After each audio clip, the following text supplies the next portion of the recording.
Yet our spirit has never wavered. In 2007, we launched our manifesto, the ODM Roadmap to Real Change. Its three key pillars remain relevant today. 1, constitutional and institutional reform. A people-driven constitution, rule of law, accountability, and balanced presidential powers. 2, devolution and equitable development.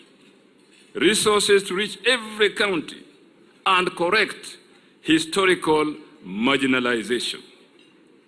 3rd, economic growth and equity. Job creation for the youth, agricultural empowerment, and fair access to land, and a prosperous modern industrial and manufacturing sector. Social justice and human development, free basic education, universal health care, and poverty reduction. National unity and cohesion, inclusivity across all divides, and a war against corruption, nepotism, and impunity. Further infrastructure and modernization, expanding roads, energy, ICT, water, and housing for all. Our goal was simple yet profound: to redefine governance and redistribute opportunity so that every Kenyan could truly feel the promise of independence. Ladies and gentlemen, we must now look at our legacy. Our story is written in the heartbeat of this nation. In 2005, we stood tall and said no to a flawed constitution, and that victory birthed our movement. The president was part of the leadership of that movement. 2007, ODM became the largest faction in parliament, or the largest party in parliament, proving it was not a regional party, but a national force. 2008, in crisis, ODM chose peace over power. Remembering what happened in Italy, for example, in 1871. Under the Grand Coalition, our leader became Prime Minister, and we laid the foundation for reforms that will still shape Kenya today. In 2010, we achieved one of our founding goals, the birth of a new constitution that devolved power and protected rights. 2013, 17, and 22, though denied victory through political malpractice, ODM stood firm as the people's watchdog, the voice of accountability, and the defender of revolution. Asante sana ndugu wangu. Mungu akubariki. ODM has been tested but never broken, challenged but never defeated. As we celebrate 20 years of resilience, we must renew our covenant with the people of Kenya.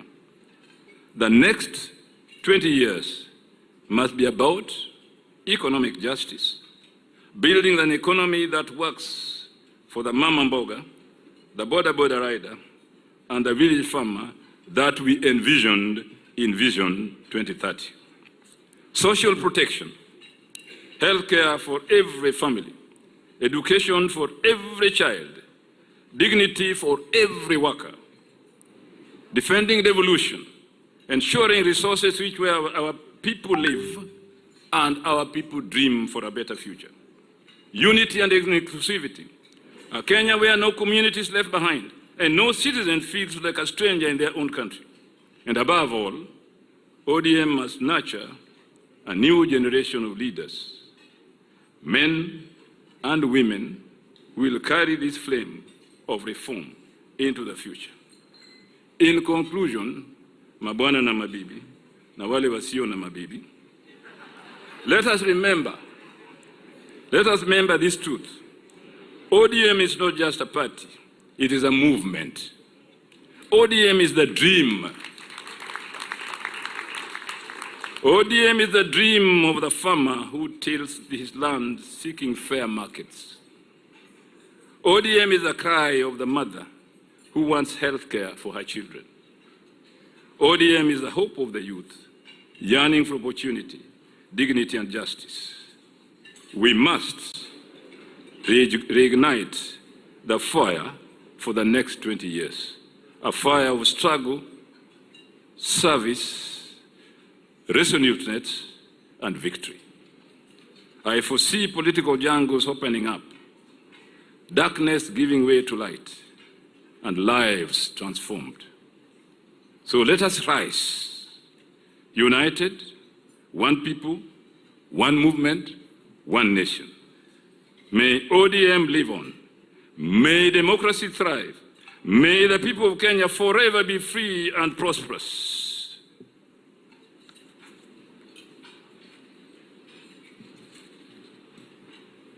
Long live ODM.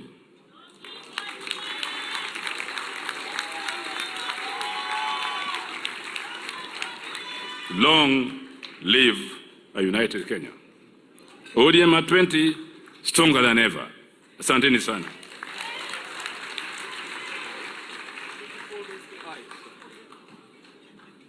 Can I take this opportunity, please, to call my chairman, Henry Koske, to come and say a word. This is the founder chairman of the ODM.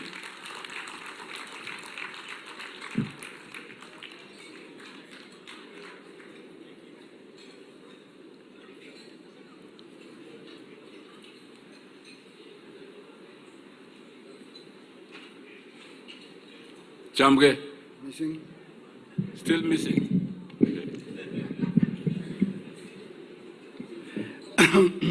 Thank you very much. Your Excellency, the President of the Republic of Kenya, Honorable Dr. William Samoei Ruto, all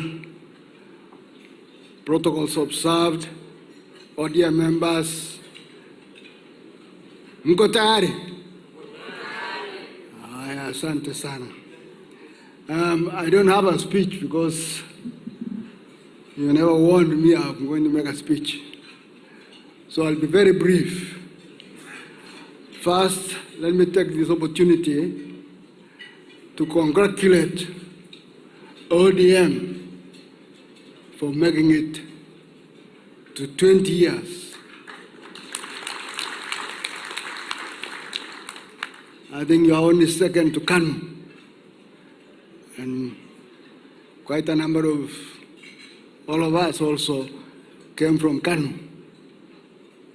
So congratulations, and as the SG says, not the current one, the old one,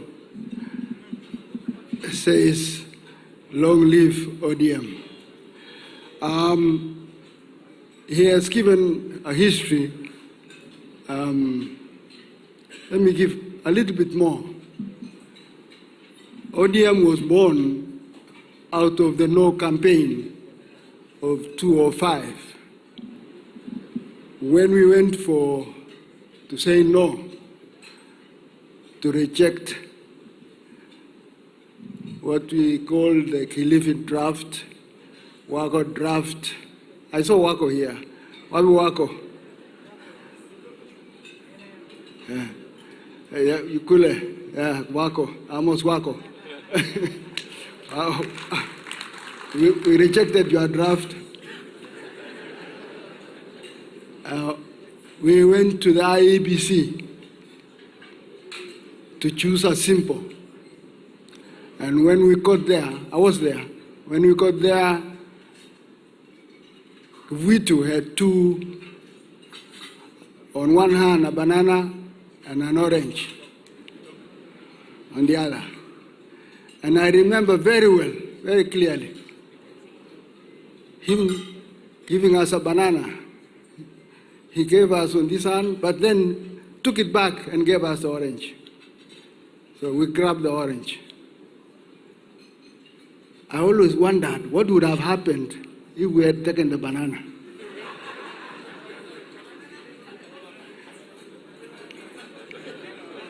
Anyway, we were lucky. We got the banana, we got the orange, and the banana ended up with the other side, and they became bananas. And then, fast forward, after the campaign, we campaigned so hard as a team. Now we in Kanu, together with the president and Honorable Musalia, and quite a number, with the LDP group. At that time, we in Kanu, we had lost 2002 elections, and actually the government that came in persecuted us, particularly people from Rift Valley. They were sacked, those in the military, those in the police force, those in parastatals. They were sacked left, right, center, until, I think the president remembers this, we said, please, enough is enough. Don't continue, persecuting us. And we tried to create a dialogue to stop the persecution, because we had lost quite a number of people. Imagine, there was 20 senior police officers who were one day told, out, get out. And they were sitting in their cars doing nothing, waiting to be. So when I hear sometimes stories about blah, blah, blah, blah, I'd wonder, do they really remember? Anyway, so we teamed up with LDP. So immediately after the referendum, they were sacked. The LDP group who had joined the part of NAC, they were sacked. So we were happy. Now we could work together. They have been sacked, we have been victimized, so we teamed up. Fast forward, we went round after winning the no, and we said, this can be a party, the Orange Democratic Movement. And Your Excellency, you will remember in Kisumu, that big, huge rally where they were singing, Ruto, Ruto, Ruto. Because you had done a very good campaign, so they thought we won the election, we won the no, because you did a wonderful campaign. So we said we can go and form a party. So we agreed to go and meet in Machakos, this place called Kwashambungo. I don't know if I pronounced that correctly, but we went there and agreed in principle that let's form a party. Now, Your Excellency, His Excellency the President had shown presidential ambitions. Raila was there, Mudavadi was there, Achiba Lala was there, Hormonyaga was there. They had said they want to be president. And you can see, in ambition, you must be ambitious. Kuwa presidency rahisi. So they went into a room themselves to discuss who will be. I think they might have been discussing, he might tell us, they might have been discussing who would be chairman. But then they agreed that none of them who has presidential ambitions should be chair. So they said, who should be given the interim chairman? So Julius Kemboy, who was one of the lawyers who was inside, and Otieno Kachwang was also in the meeting. Julius was the first one to come and said, would you like to be chairman? I said, of course, yes, I don't mind being chairman. And then Otieno Kachwang followed. Otieno Kachwang came to try and convince me to be chairman. I was already convinced. So we agreed. They came. The rest of the positions, I think, you came later. After that question, Bungo as acting secretary. Then we went to Naivasha to strategize now on what the party principles and values are. And we had a very big argument on who should be members. Individual members, and of course Uhuru and Kanu and Gideon were still in Kanu. We were also in Kanu. And they said, let's have also corporate members. And for a whole 2 days, we talked about who should be member, corporate or individuals only. Raila was for individuals. We talked over, we agreed, let's have both individual members and corporate. So we went out of our way to accommodate Kanu. So we came in, and then we now came to Nairobi to register the ODM. And we found out that a mischievous character called Imanyara, with maybe, I can't call it, maybe a sinister motive, had registered our party.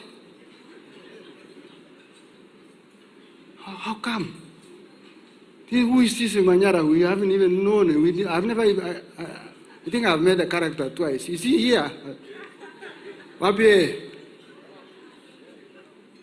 He's around, eh? One day he will tell us his motive.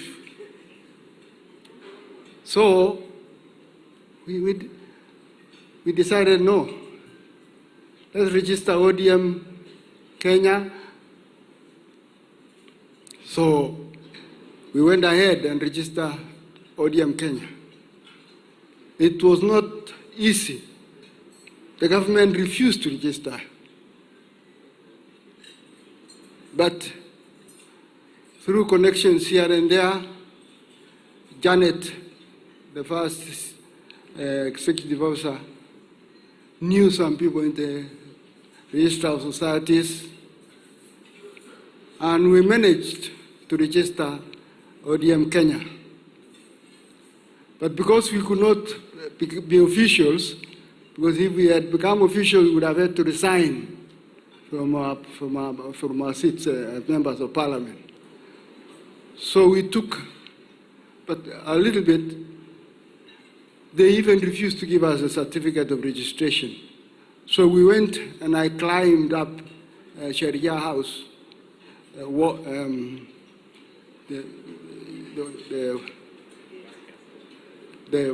a wall, it's not a wall, it's a barrier. And we got the certificate anyway. And I was trying to carry to show the people. And the young people from Kibera, you know how they are. They wanted to grab the certificate. And I was holding it in my hands, and they eventually broke the glass, and it cut my hand here. I have a mark. And then we went with it to Uhuru Park, trying to have a small rally. And the police came and tear gassed us. First time nilikula tear gas. Kwa hivyo kama hujakula tear gas, hujapata chochote. Anyway, so we registered the party under Manso and I don't know who else. Maybe the president knows. I don't know all of them. You know, age is catching up on me. But we got so we went to Pan Africa Hotel. At that time, there was still push and we are still pulling. Uhuru was still pulling with I don't know what he wanted, and we had given corporate members. So I called him, I said, Uhuru, go back to your people. Don't come and harass us here. Go back to Kano and build your base there. We will remain here. And then Kalonzo also, and Mutula Senior, still continued wanting. Kumbe they knew. The next thing, they ran away with the party. That Dan Manso. Huh? So we were partyless. We were all dear, but without any party. They had run away with the party. So now we thought of, what shall we do? What shall we do? Imanyara has registered the other one. Here is ODMK is gone. So we thought, well, let's register for ODM Asili or ODM Original. So we were still debating. But the party leader, Honorable Raila, and may his soul rest in peace, you know, he was a good thinker. So one day, when we were still talking, there was a restaurant somewhere we used to go sometimes on Lanana Road. He said, you know, Kumbe he had actually decided to approach Imanyara and, well, asked what you want. The rest you can conclude.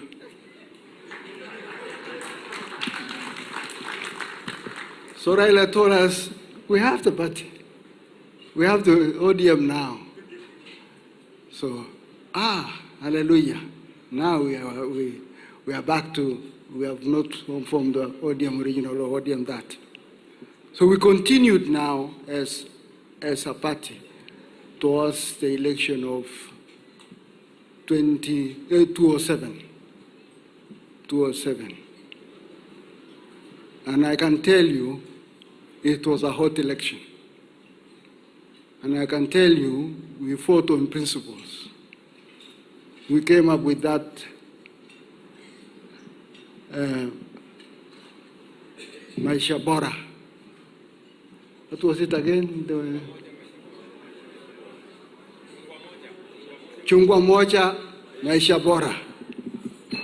We came up with that one.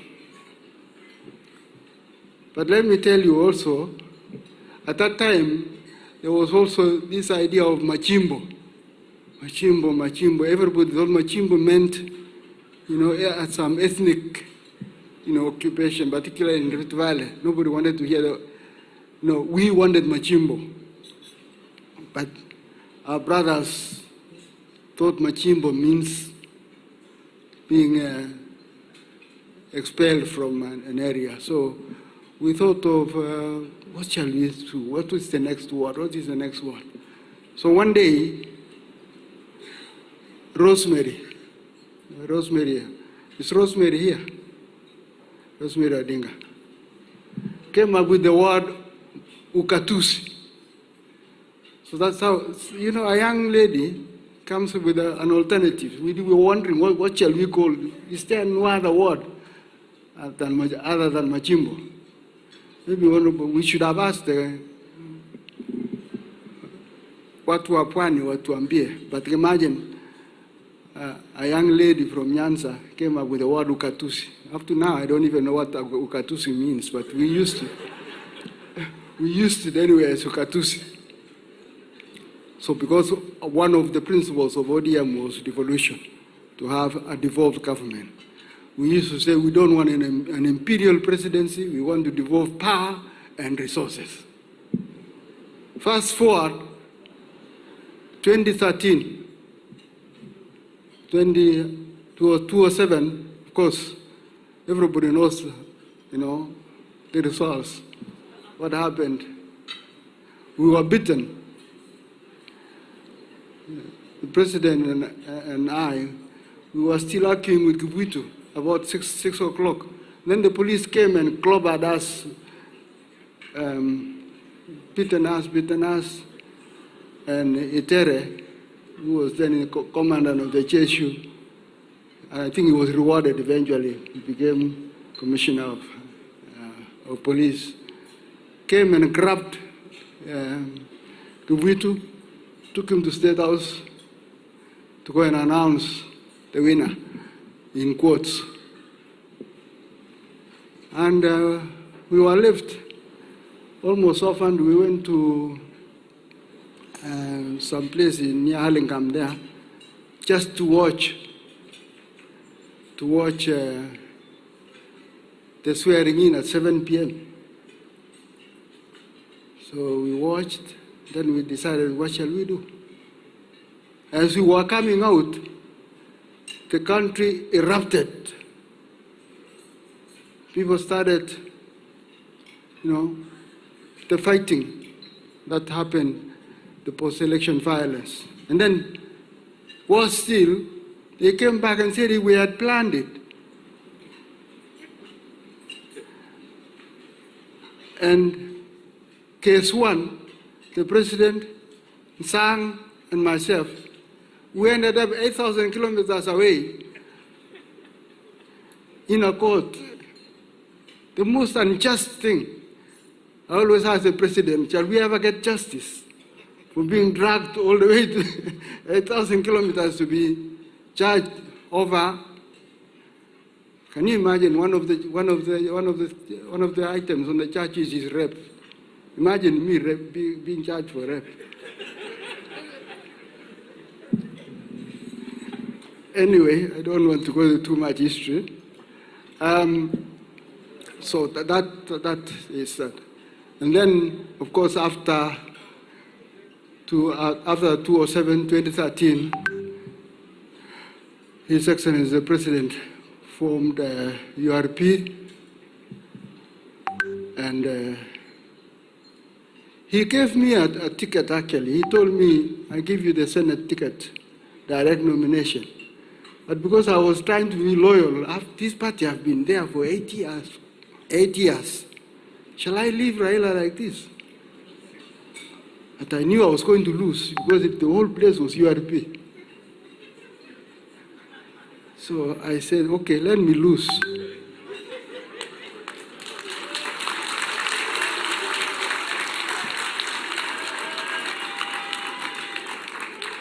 But I had direct nomination, courtesy of the president. So I told my son, where I am, I'm going to lose. If you want to win, go to URP. So he went to URP and won. I lost. So that was one sacrifice I made for ODM. But then later, I wanted to hand over now, proper. I wanted to hand over and go. So the election happened in that after the 2013 election, there was an election. There was one election actually that was successful in 2008 at Bomas, where actually I was officially elected by the party leader and the chair, and president was deputy party leader. Honorable Musaila Mudavadi was deputy party leader. That was a good election. In 2013, I agreed now I'm going to hand over and go leave ODM kabisa kwa waendelee. And then after I had handed over, there was going to be an election.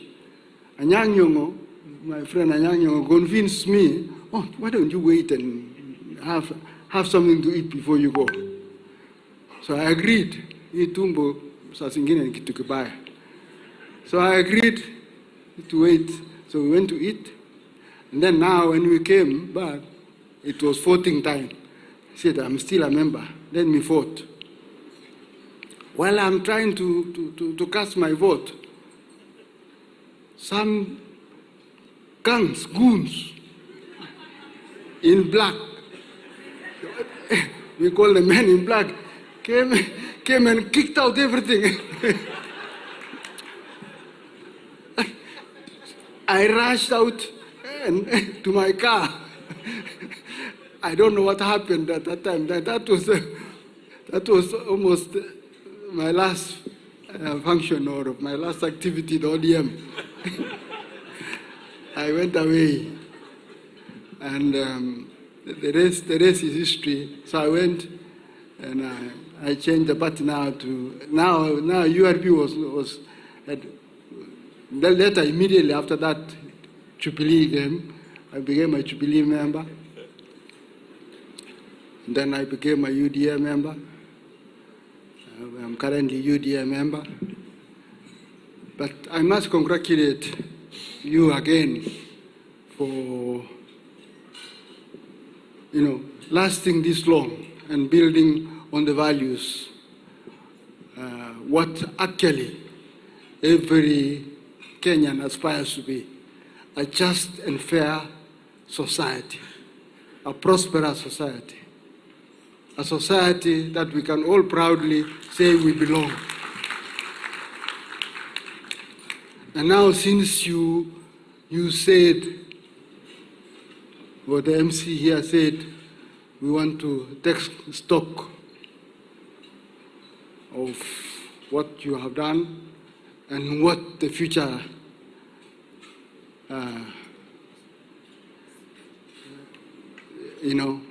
is going to be, or what the future should be. Let me offer you my advice. Unsolicited, I know I'm taking so long. Unsolicited advice. Kenya is a country of, various, you might call them, tell me, for the sake of a better word, ethnic communities. And we want a united country. We want a united nation. We want a prosperous country. And we can only do that if we remain united. I know, Anyang'o, you don't like me to say this, but now the future is the future. Baba left you in the broad-based government. Stay in broad-based government.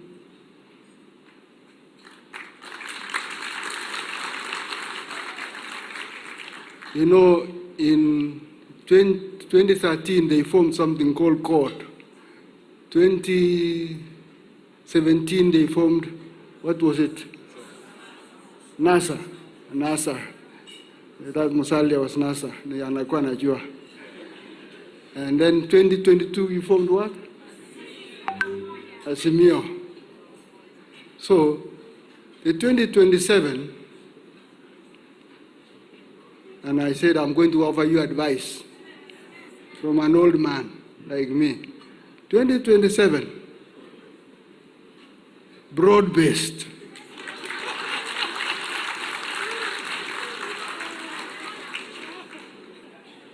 Broad-based. You can baptize it, but broad-based. Under His Excellency, William Samoei Ruto. Because I have given that history, and we have seen we've been together anyway. In spirit and in everything. Maybe in different parties, but we've been together. Let us stay together as one nation. What did you say? One. You can continue saying one nation, one. Bas. Asanteni sana. This guy, when we were looking for a slogan for Tuko Tayari, he's the one who came up with the word Tuko Tayari. And near Methodist guest house there, and we said Tuko Tayari. And the other side said Tuko Pamoja. So they always copied. but stay in the broad-based government. Stay in the coalition of William Samuel Ruto. Whatever you will call it broad-based coalition. Thank you. Thank you. Thank you. Thank you very much, my chair. One more clap for my chair. Asanteni sana, asanteni sana. I want to call to the stage now, after you've listened to my chair giving you a very good history of the ODM. I concentrated on the ODM's ideology, and he gave you a very good history. Now you are learned from here. BA, MA, to the other side. Thank you very much. Let me call my dear friend Mumbi Ngaru. Wapi huyu mama? Aje hapa, azungumuze na wananchi kama kawaida. Tafadhali. Haya, Mumbi is a very special lady to us in ODM. Come, my dear. And you hear her voice, you'll want her to speak up the morning time, but come.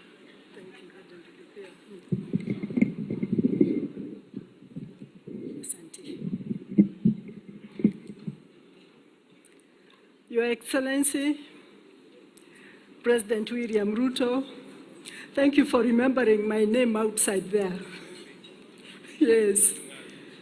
Our party leader, Dr. Oburu Odinga, Senator, and the family of my departed party leader, Raila Amolo Odinga, and all of us, all protocol observed.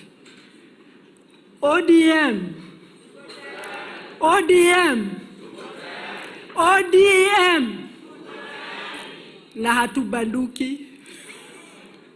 Thank you very much, my friend, Professor Anyang' Nyong'o. He was my lecturer at the University of Nairobi. Then he nominated me into the council of Thika Municipal Council, and I later became the mayor.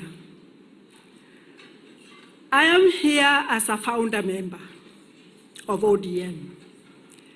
And as the story of merging the parties was done, the folding of LDP, the files, the names, the offices were done by this small girl, Mumbi Ngaru. The Gen Zs probably don't understand that even in age, we were Gen Zs at one particular time. That time, nobody in my region would touch ODM. Even today, I cannot be a candidate anywhere because I'll give others reason to insult me, not vote me, but demoralize me. And have worked behind the scenes. And as the story is told, I can tell it better. It's not for today. Your Excellency, President William Ruto,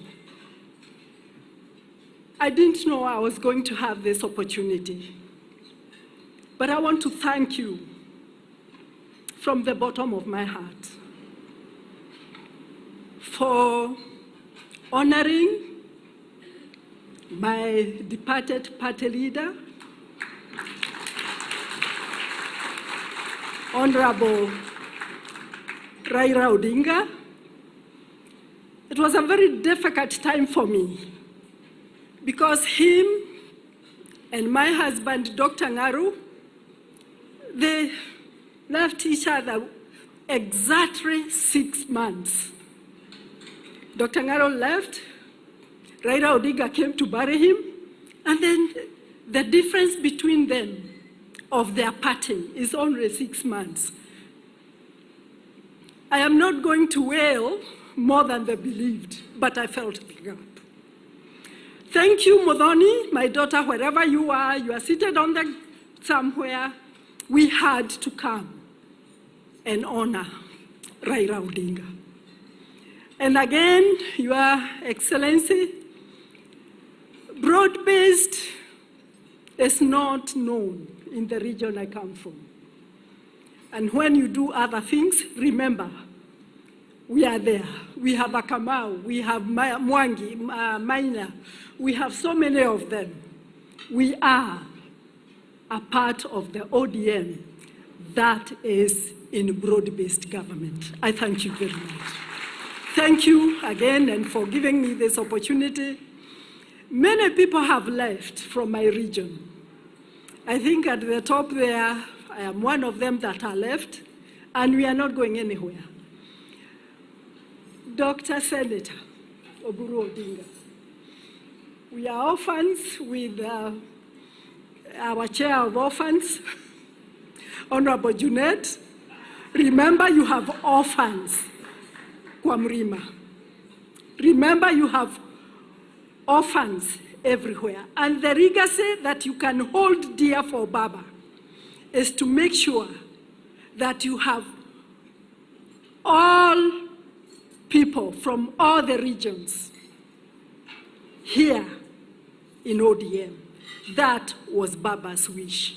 I am not going to say Baba told me this, but I'm sure if you look for people who he talked to, the deep of deep, you will find my name there. When we were doing ODM and Governor Joho, I know you are a founder member because I know where we sat. I know where we hold it, we folded the files. I know. So remind them that we belong. With those many, from my heart, thank you so much.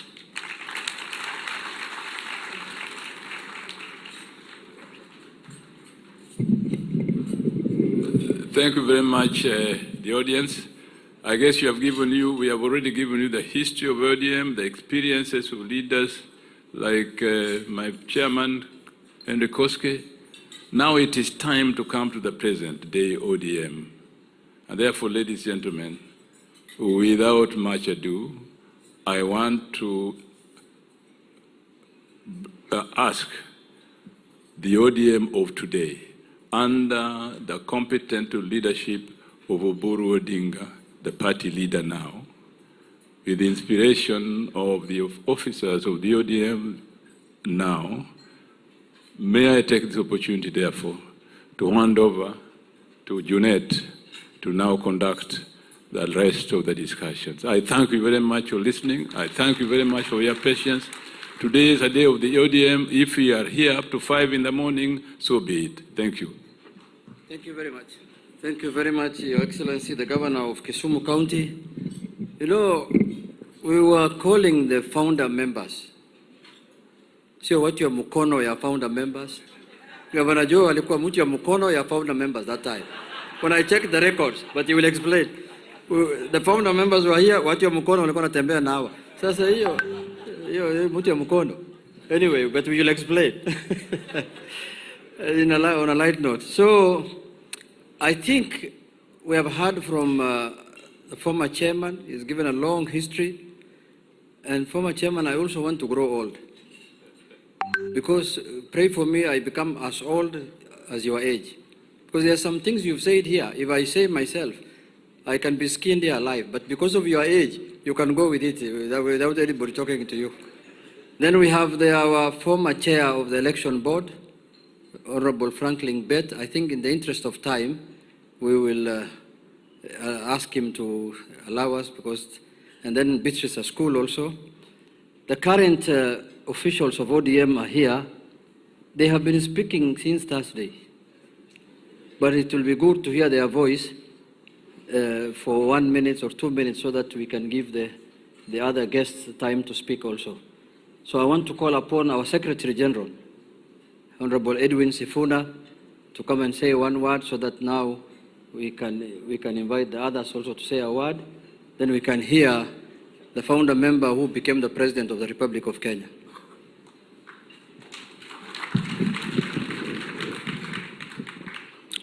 Thank you, Honorable Junet, Your Excellency the President, my party leader, the Senator for Siaya, the Honorable Dr. Oburu Oginga. It is true what Junet says, Your Excellency. We've been speaking from Thursday. I am here to do only two things. First of all, on behalf of all of us who call ourselves ODM members today, I want to say from the bottom of my heart, thank you to all the founder members of ODM. You've given us something that we take pride in, and we are hoping and praying that in 20 years' time, maybe I will be standing the way the governor for Kisumu has stood here to tell stories about the journey of ODM for the next 20 years. Secondly, Your Excellency, yesterday, there is a founder member who Baba himself invited. He was not able to be with us. He's in the US. Your Excellency, you know why. The Honorable Fourth President of the Republic of Kenya, His Excellency Uhuru Kenyatta, he has sent me his message here. I'm not going to say anything other than read his message. With your kind permission, Your Excellency, because he's a founder member and he was not able to join us today. I'll be very quick. This is a message from the former President, His Excellency Uhuru Kenyatta, during the ODM 20th anniversary celebrations in Mombasa. To the ODM family, distinguished guests, ladies and gentlemen, let me begin by thanking the leadership of the Orange Democratic Movement for inviting me to join you this evening as you mark your 20th anniversary. I had hoped to join you in person, but due to engagements booked earlier, I could not make it. In fact, that was an issue we were to discuss with my brother when he got back. Unfortunately, that did not happen. Even then, I celebrate with you, my brothers and sisters. I vividly remember the numerous meetings and engagements that gave life to the Orange Democratic Movement. Indeed, it was a movement born not out of political convenience, but out of conviction. A broad coalition then of political leaders who rallied the No campaign against the 2005 Kenyan Constitution. Tulikuwa tunaitwa Pentagon. It was a movement whose ideals began to shape Kenya's democratic journey. A journey that began 20 years ago when we joined hands with my brother, the late Right Honorable Raila Amolo Odinga, when he was the Liberal Democratic Party leader. I was the leader of the opposition in Kano. His Excellency William Ruto, Kalonzo Musyoka, Musalia Mudavadi, Najib Balala, and the late Joseph Nyaga. When we came together to form this movement, we did so not out of ambition, but out of conviction. Conviction that Kenya deserved better, that our people deserve justice, dignity, and equal opportunity. As we moved to the 2007 election under the leadership of Baba Raila Amolo Odinga, the ODM was founded. It was founded as a voice of the voiceless, a rallying point for all who desire true democracy, constitutional reform, justice, good governance. It was built on the belief that leadership is not about power, but about service, that progress is not about individuals, but about people working together for the common good. So, you see, we believed that Kenya's strength lies in her diversity and that no single citizen should ever feel excluded from the promise of our nation because of where they come from, what they believe, their religion, or who they are. Allow me to share the core principles that we stood for at the time. Number one was democracy and good governance. We believed that sovereignty belonged to the people. We envisioned a Kenya where leadership is accountable, where power is not imposed but entrusted, and where government exists to serve and not to rule. I remember the conviction that drove us that democracy must never again be taken for granted in this country.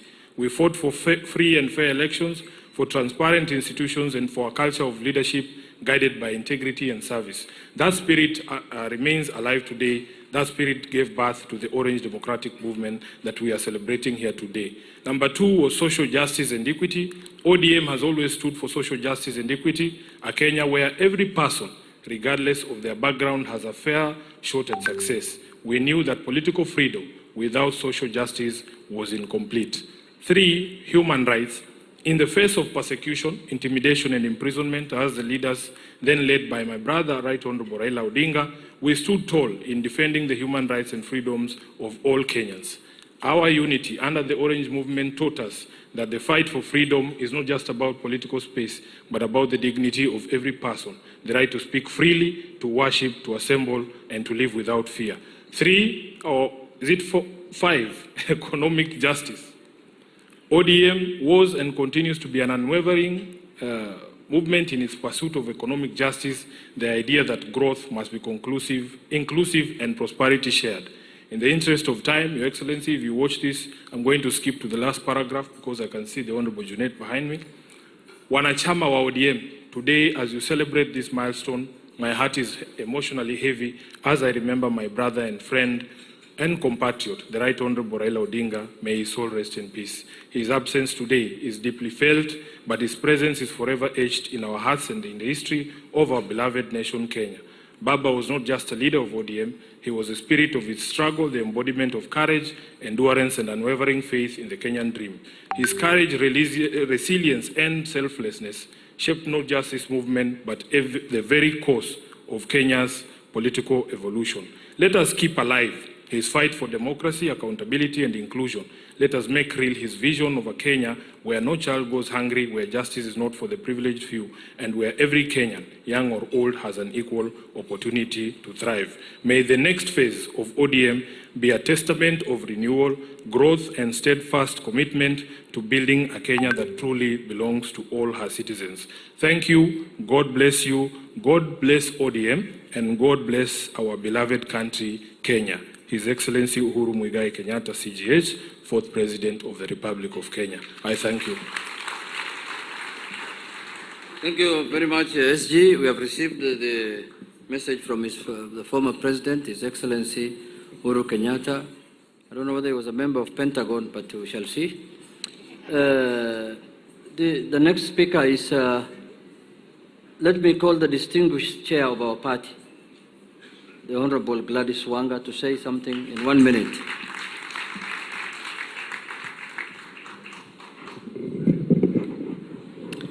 Thank you very much, Your Excellency, the President of the Republic of Kenya and founder member of the ODM party, our party leader, Dr. Oburu Oginga, distinguished founder members, ladies and gentlemen.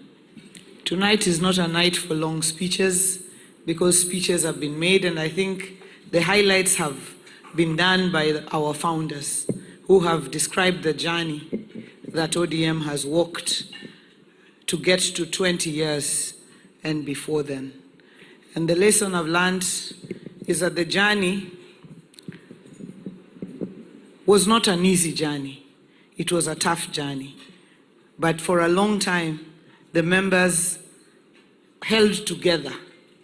And in this time of transition, I think the biggest lesson I pick is that we must hold together because everyone has a role to play if we are going to move the party to the next 20 years. The other lesson I've seen is it was not devoid of disagreement. I think people did not necessarily have the same view of matters all the time. But despite that, people sat on a table. I was listening. We went to that place in Ukambani. We went to Naivasha. We argued for 2 days over a single issue. And I think we must embrace that conversation, that hard discussion, so that we come out with a single place where we all belong and we move forward together. Finally, ODM has been foundationed on partnerships. We have partnered in 2007, we went into the election. In 2013, we built partnerships under CODE. In 2017, we built partnerships under NASA. In 2022, we built partnerships under Azimio. And as we move into the future, we must continue to build partnerships with people who are like-minded so that we can move together, because we will never or cannot really walk alone. Asanteni sana. It is not a night of long speeches. Thank you. Thank you very much. Thank you very much, Madam Chair. Your Excellency, with your permission, before I call the two deputy party leaders and our longest-serving chair, there is a new elder in town, Your Excellency. There's an elder who has been crowned recently in Jerusalem. He's called Mr. Raila Odinga Jr. Let him come and say a word, Your Excellency, with your permission.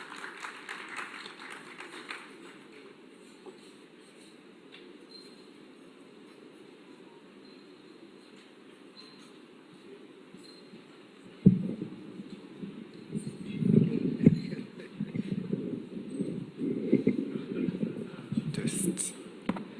Hello, test. Sorry, I still don't know the correct distance to standing from the microphone.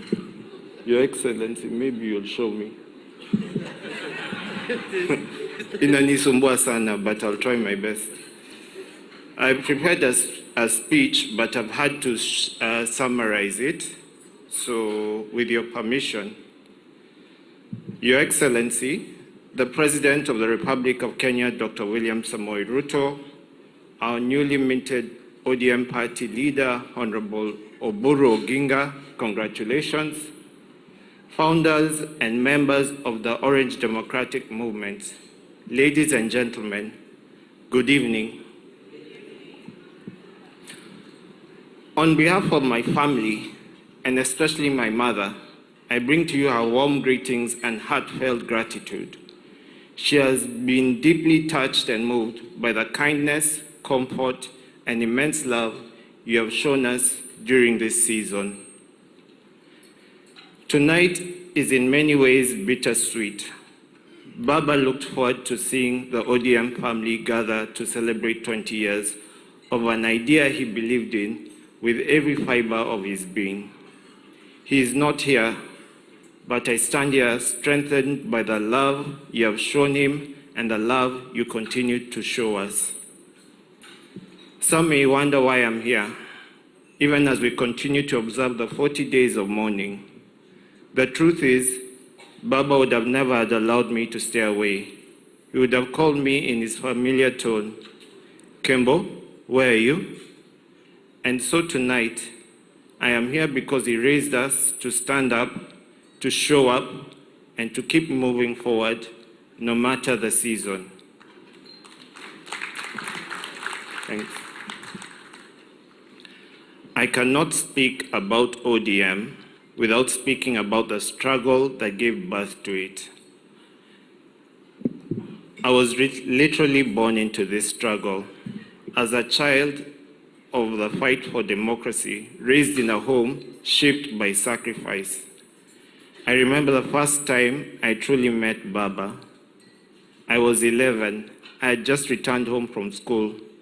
At that time, we lived in Kenya High School, where my mother taught, and I saw a compound filled with many people, just the way people are right now. When I got into a house, I saw a man with a thick beard who resembled the one on the photographs on the wall, and he was holding my brother and sister. He was a stranger to me, yet he was a bit familiar. To be honest, by this point of my life, I had reconciled with the fact that I'd never get to meet my father. That day I learned that Baba had been away not by choice, but because he was fighting for Kenya, for my entire family, so that my entire family could be proud and grow up proud. At this point, I'd just like to call members of the Odinga family, if you could just stand where you are, just to be recognized.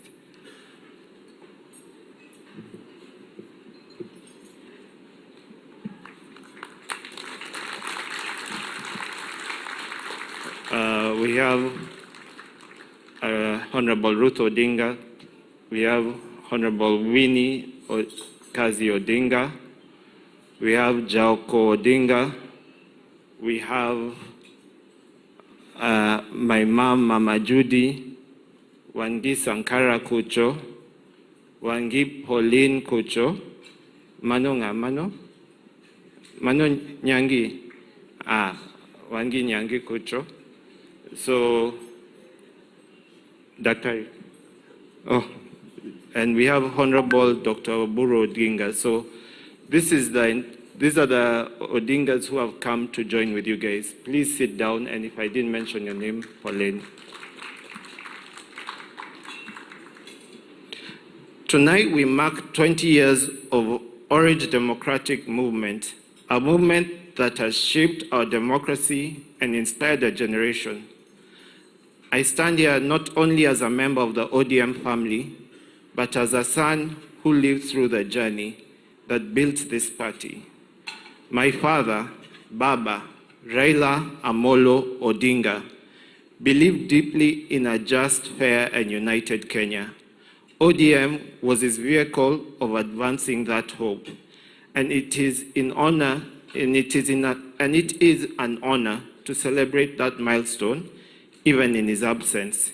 He taught us that freedom is earned, unity is built, and a dream of a better Kenya must always be kept alive. As we look forward to the next 20 years, let us recommit ourselves to the values that brought us here: democracy, equity, development, and dignity for all. Let us empower youth, protect our constitution, and work together across parties and generations to deliver opportunity to every Kenyan. The orange flame still burns. The journey continues. God bless you. God bless LDM.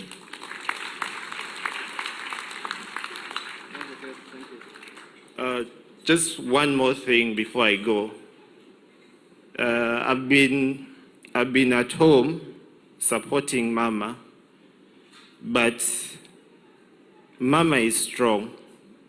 I've also come here to support Dr. Oburu, but Dr. Oburu is strong. The Odingas, we are one big family, and we are strong.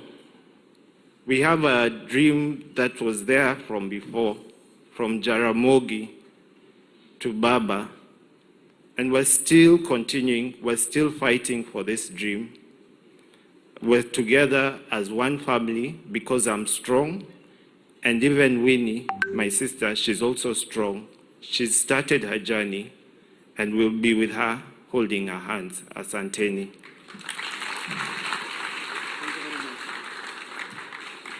Deputy Party Leader Osoti, 1 minute.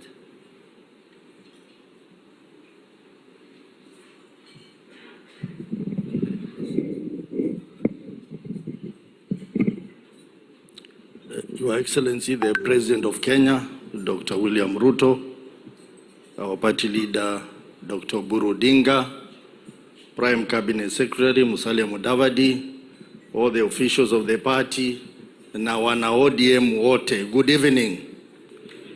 Mine is very brief. One is just to thank the founder members of the party for having founded one of the biggest parties in Africa. When you Google the top 10 progressive parties in Africa, ODM comes number 3. Only after the African National Congress of South Africa and Chama cha Mapinduzi of Tanzania. And maybe when they review, we'll come to number 2. When you think through the history of ODM, you see a very progressive party that is people-centered.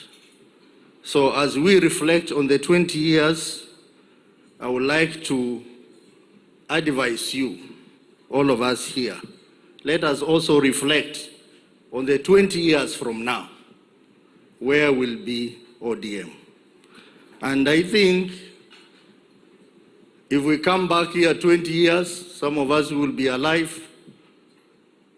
We want to see a strong ODM. An ODM that will continue to perform its role as a people-centered political party.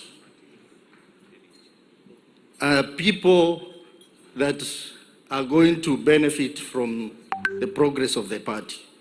So I just want to pray, as Gladys has said, that our founder sat down and agreed on many things. We will also sit down and reflect on the next 20 years to have a strong political party called ODM. Asanteni sana. In form of recognition, all the MCAs who are here, you can stand up so that you can be recognized. My colleagues, members of parliament who are here, no mkono namna hii. wakubwa, His Excellency is the governor, so the chairman is here of the Council of Governors. In the interest of time, you are the only ones who can talk at your own time. The rest are looking for time, so please donate this time to the visitors. Then lastly, Simbarati, my deputy party leader,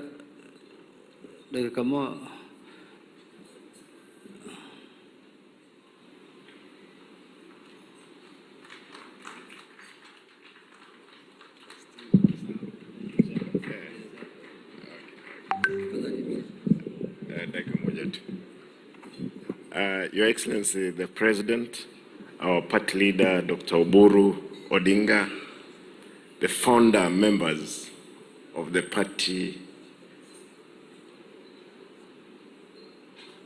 the only party that I know I've grown through in my 18 years in politics. Na wanachungwa. ODM. ODM. From the onset, let me thank the founders. You gave us a vehicle, a promise to the founders, a promise to the ODM fraternity that we will stand for the principles that you people you founded our party in. Number two, nothing is easy as it looks. Everything takes longer than we expect. And if anything can go wrong, it will at the worst possible moment. But as long as we are there, we want to promise that our party, ODM, in another 20 years when we're going to celebrate 40 years, I'm sure that I'll be there because I have around 55 years to die at 100 if Jesus Christ has not come back. Therefore, for those one of you who are here, Mr. President, I didn't know that you were deputy party leader. You were. That's what Mheshimiwa Chairman said.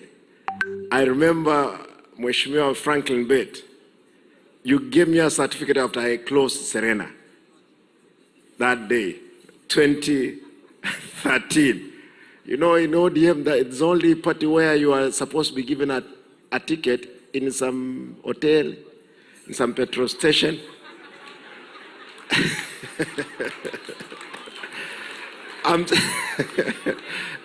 But I want to tell you, this roundup, we will make sure the certificate you have won the ticket at nomination, you get your certificate.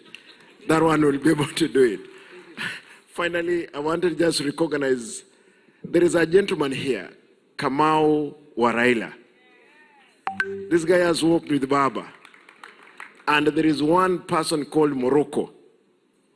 Morocco, Baba, while you are doing what? Away. Morocco. Again, there is a trustee, and nimeambiwa atakuwa recognized.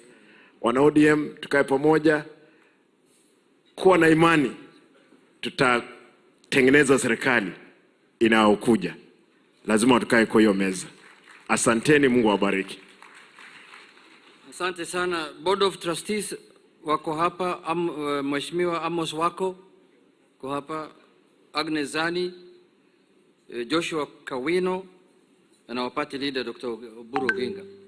Now, nataka kualika the longest serving chairman of ODM, Honorable John Mbadi, who is currently the Minister for Finance of the Republic of Kenya.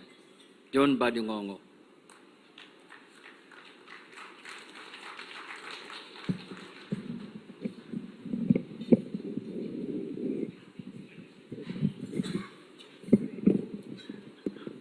Wanachungwa oye. Asanteni sana. Thank you very much. Yes, I am the longest serving chairman of ODM to date. But there is one thing that will not be taken away from me. that I'll be the longest serving chairman of ODM while Baba was alive. I remember when Henry handed over to me as the chairman, after the kicking of the ballots, it was very difficult and tough. But let me just share with you two things. One is that as the chairman of the party, you are in charge of discipline of the party. And it is the most difficult thing, especially if you are chairing ODM. Because almost 50% of the membership of ODM, discipline is part of their life. Indiscipline is part of our lives. And that is how this party has been built. Because again, if you bring too much order in ODM, we can't move. But then, there is one thing that I want to appeal to the membership of ODM on.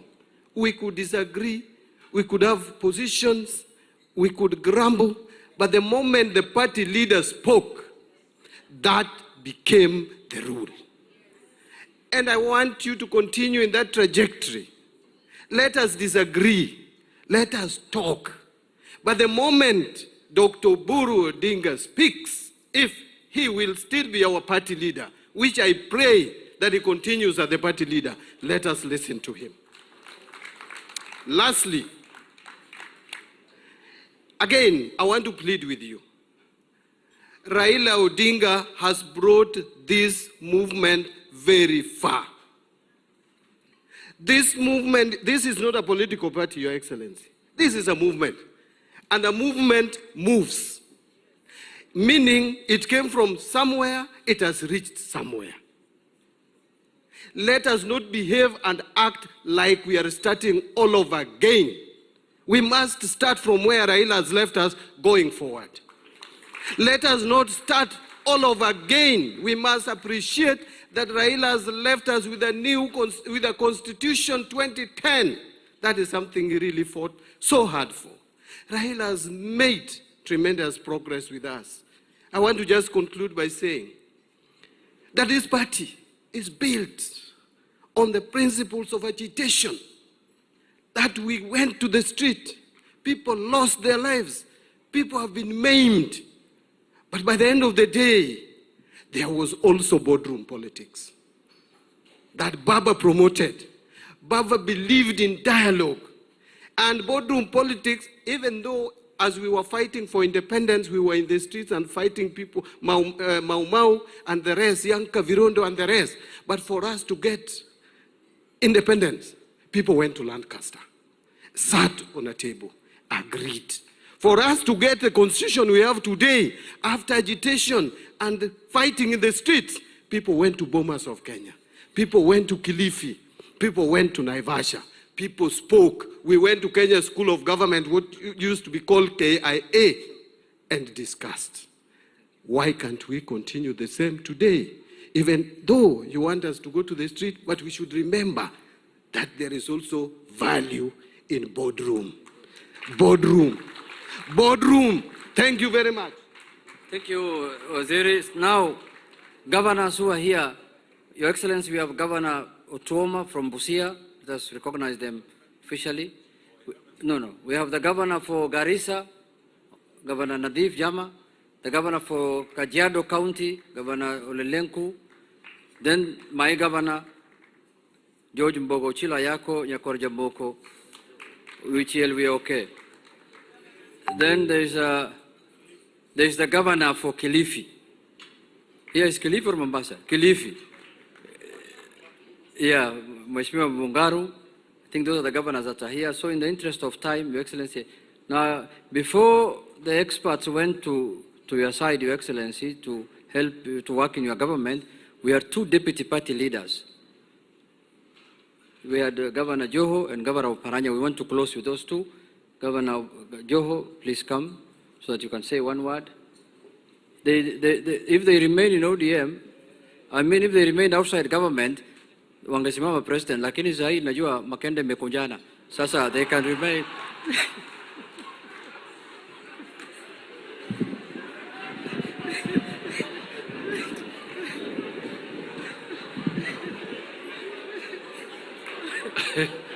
Your Excellency, the President of the Republic of Kenya. Huyu Junet ni mchokozi kidogo, anifanye nishike nijue bado iko ama ilienda. Lakini I want to assure you iko, and it is being strategic. It's strategically placed somewhere. When it's needed to put to use, it shall be put to use.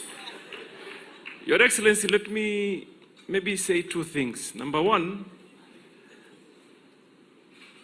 Honorable Mumbi Ngaru said it here, that she confirms that I was a founding member.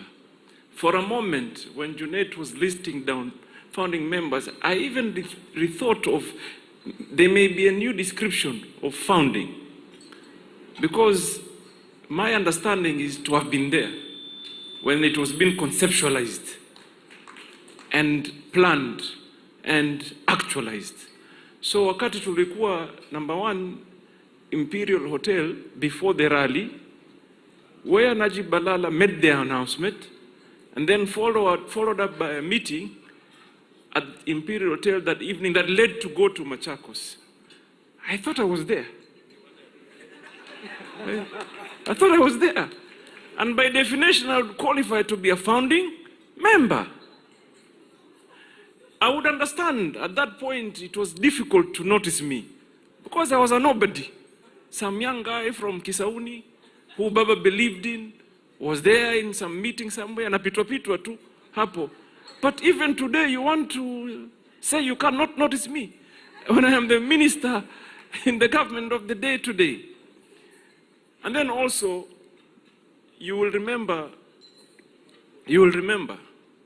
that in 2008, Chairman, the biggest surprise in that election that you talked about was none other than Hassan Ali Joho. I was in my late 20s, and for the first time, I had gone to parliament, and I was elected as the National Organizing Secretary of ODM in 2008. Mulikuwa wapi? Wengine mulikuwa wapi? So sometimes when you see us agitating with certain issues, it's because we believe in this party. We've sacrificed so much for this party, and we've suffered so much for the party known as ODM. Finally, Your Excellency, I just want to remind all of us, na wakumbushe, unajua Waswahili wasema wewe kumbusha mtu abebe, akitaka yakubali ama yakatae. Our late founding father, the Honorable Raila Amolo Odinga, did not only work with President William Ruto. Number one, he started working with President Moi. He worked with President Kibaki. He worked with President Uhuru Kenyatta, and he worked with President William Ruto. Kumbukeni hiyo. CS Oparanya, pia dakika moja.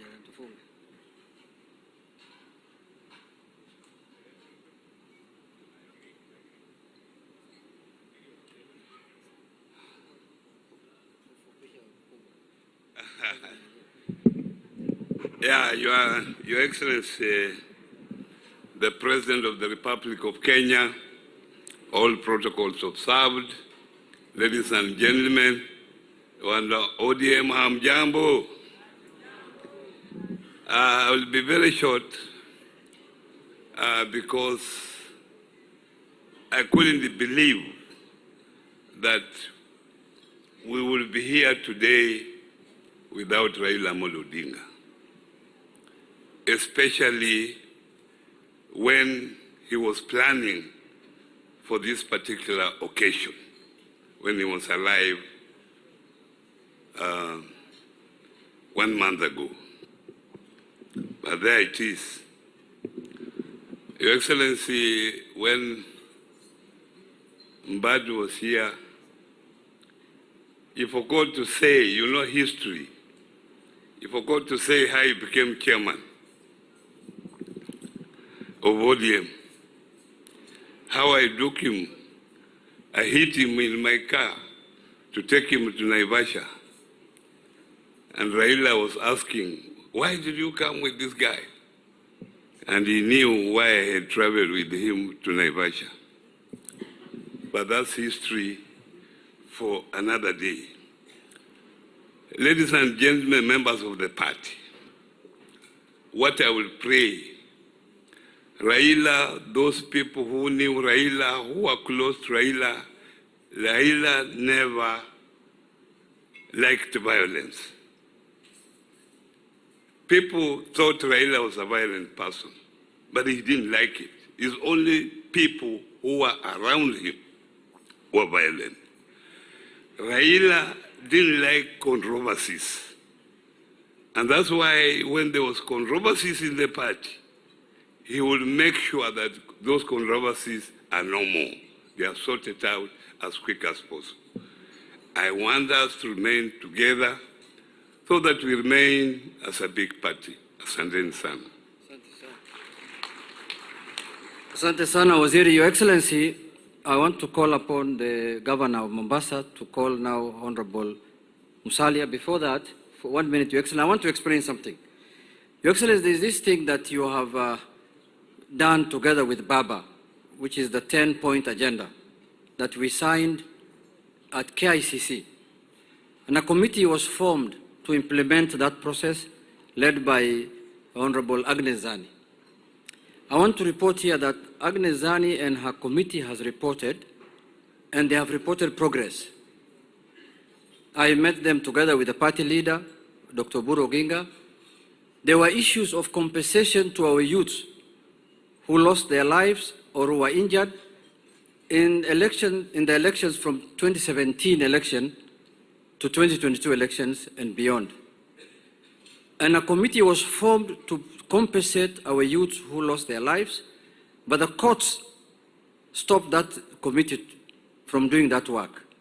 We want to request the judiciary to dispense off with that case urgently, so that those families and those youths of ours who lost their elections in the 2017 election and 2022 to get their money so that they can help themselves.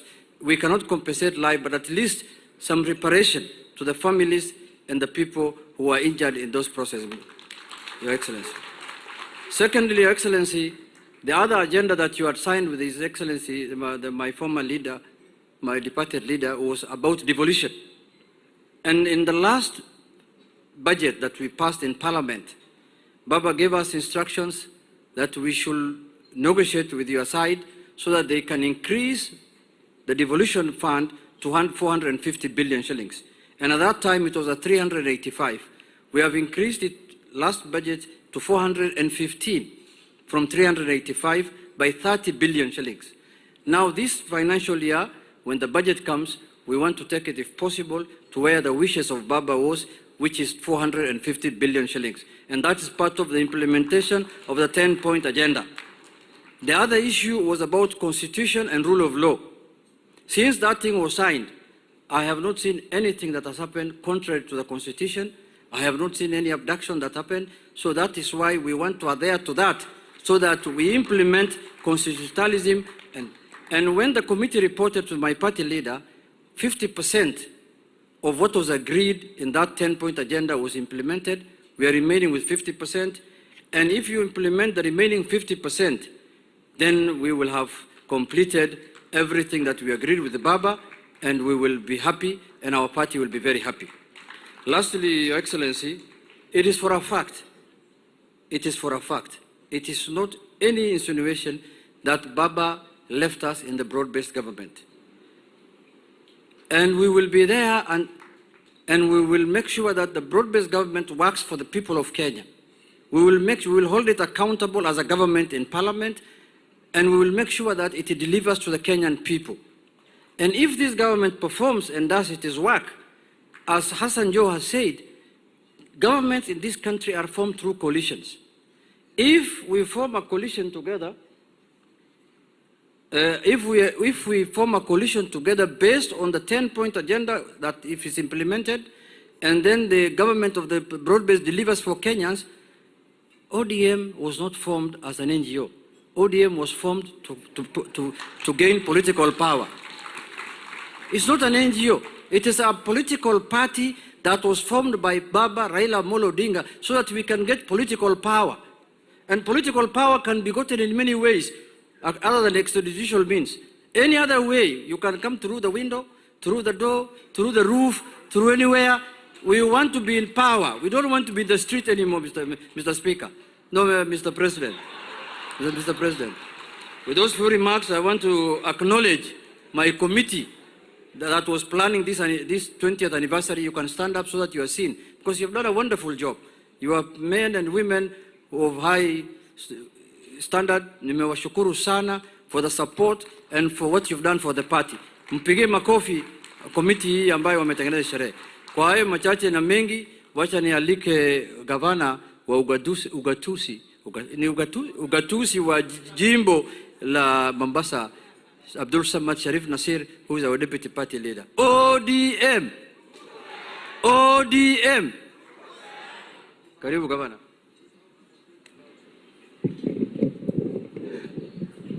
Mimi niliona Junet atajigamba yeye ni founder, kumbe yeye pia ni kama mimi tu. Hatuna tofauti. Your Excellency, kabla sijaongea mambo mengine, unajua sisi tunaamini watu ikiwa wanakula pia wakikuombea Mungu si vibaya. Umeniambia pale ya kuwa wewe ulikuwa mwenyekiti katika bunge kama mimi, kisha ukawa deputy party leader kama mimi. Sasa ile ubaki ni wewe ni rais, sijui huko pengine huko mbele kutakuaje, sio? Lakini kwanza nitoe tashwishi yoyote. Hata hii dina ilipokuwa inapangwa, hatukuipanga kwa fikra zetu peke yake. Tukipanga dina hii na uwalishi, tena ulikuwa umealikwa katika sherehe ya leo tulipokuwa pale Mama Ngina. The invite was signed by the Right Honorable Raila Amolo Odinga, drafted after Central Committee ambao tunakaa chini. Hawa waungwana walioko hapa tunakaa katika hiyo kamati. Tukakubaliana na Ongwena kaambiwa weka hiyo barua. It is only after Baba left us tukasema ile sherehe ya Mama Ngina isiwe ni ya founders, iwe ni ya ODM members. Lakini kwa vile wewe mwenyewe ulikuwa umetualika hii dinner in honor of ODM and your colleagues, tulisema tuendelee nayo mpangilio huu. And I want to congratulate you and the other founding members. It is tumesikia founder chair vile alivyozungumza pahali ameitoa hii chama. Sisi kwanza kama wana ODM ni kuwapatia kongole na kuwashukuru kukifikisha chama mpaka hapa kilipofika. Kisha sasa mimi ni kuweza kuelezea na kuweka kiunaga ubaga nia na madhumuni tulionao sisi. Na nimesikia wengine wakisema ya kwa tunazunguka Kenya, bado kuna kaunti nyingine sijafika. Mimi nitafika, Simbarati ataenda kwengine, Gladys atafika kwengine, na mwingine na kwengine. Nia na madhumuni ni kuwa tutakifanya hiki chama cha ODM kiwe na nguvu zaidi na zaidi na zaidi, kama vile tulivyoweza kuachiwa mamlaka hayo na Baba. Kwa hikma yake yeye mwenyewe Baba, na nashukuru Mwenyezi Mungu, kwa hikma yake yeye mwenyewe Baba, katika Wakenya wote milioni takriban 50, katika wale walioona ya kuwa nafaa kuwa deputy leader mmoja wa chama, ilikuwa ni mimi. I don't take that for granted. Na I want to assure we will move this journey together with each and every one of the members who are here. But nisipozungumza honor and service to country comes before self. And in the spirit of being an honorable man, the Right Honorable Raila Amolo Odinga, I remember very, very clearly, it was a very somber mood when we were in Addis. Tulienda Addis, mimi nilienda kule kwa sababu ya kumpatia baba. I had no vote in Addis. But I went there to give him that moral support. Na tulikuwa pale na baadhi ya wabunge wengine na magavana wengine. And even in everything else, you organized for a dinner, which we were hoping was going to be a dinner to celebrate his victory. But Baba came out very strong, and in his own words, he did not mince words. Kwa kauli yake mwenyewe alisema ya kwa I want it to be known that one William Samoei Ruto went out of his way to make sure, and he provided me all resources that were there.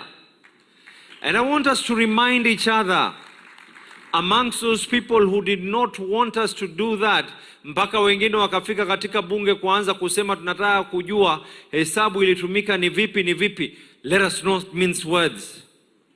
We know who the enemies of Baba were. Tuache kutafuna meno. Sisi si vibogoyo. Na wala mdomo wetu ulimi haujakwangurika ikawa hatuwezi kuongea. Is it not others who even castigated your government wakasema ya kwa nini pesa ilitumika baba aweze kufika katika AU awe nini, ilhali ya kwa candidates wengine wote walipata support ya serikali zao. Hii ya baba Raila Amolo Odinga kwa sababu yeye alikuwa anasema ya kwa we need to have a transformative Africa, a transformative Kenya, na yale yote aliweza kuyafanya, and that is the reason why tukiwa tunazunguka kuweza kuuza sera na kuimarisha chama cha ODM, we will not be talking about personalities, we will be talking about ideologies. And that is where we are here, where we are today. When we talk about the 10-point agenda, it is when our ideologies were not able to go hand in hand with each other, tulisema tukae chini, tuweze kuangalia njia ambayo kwamba tunafaa kwenda. ODM is a party born of coming up with transformative ideas and coming up with a referendum for this country, the whole country, not a region, not a tribe. ODM came about social democracy, not about selfish interests.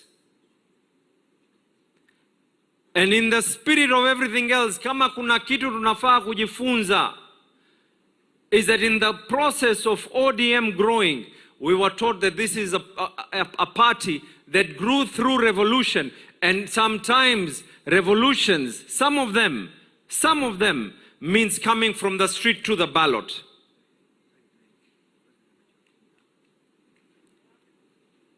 Nimeambiwa sije nikatoa mambo yote hapa nika nini. But you know, Your Excellency, I think most important, if there's one thing that ODM has taught me, is that a nation lives even when politics competes. I repeat myself, a nation lives even when politics competes. And sometimes sitting and talking is not a sign of weakness.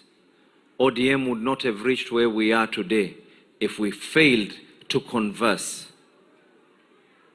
Baba aliongea na Moi, Baba aliongea na Kibaki, Baba aliongea na Uhuru, Baba akaongea na William Samoei Ruto.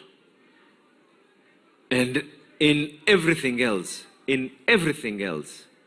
yale ambayo kwamba yaliyoko, no one can deny and erase history.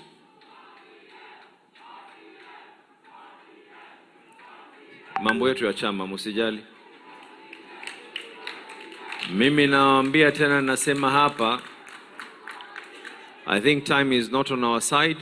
I take the opportunity to welcome our Prime Cabinet Secretary aweze kuzungumza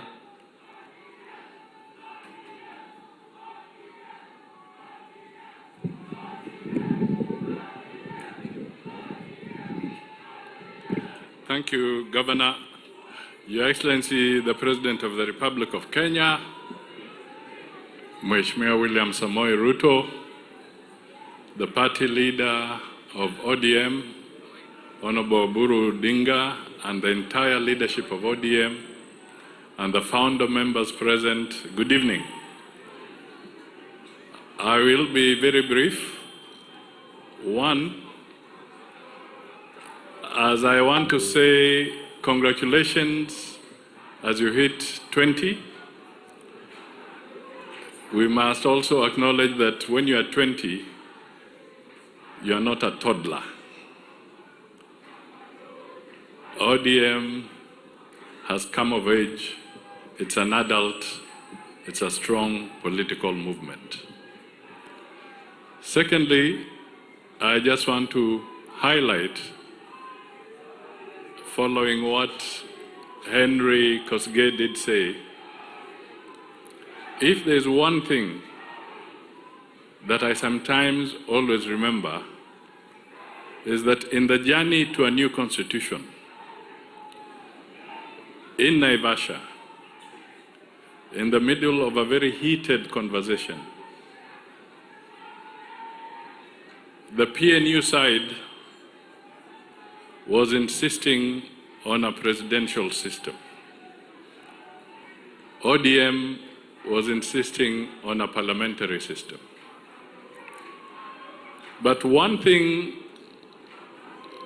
that came into play was devolution.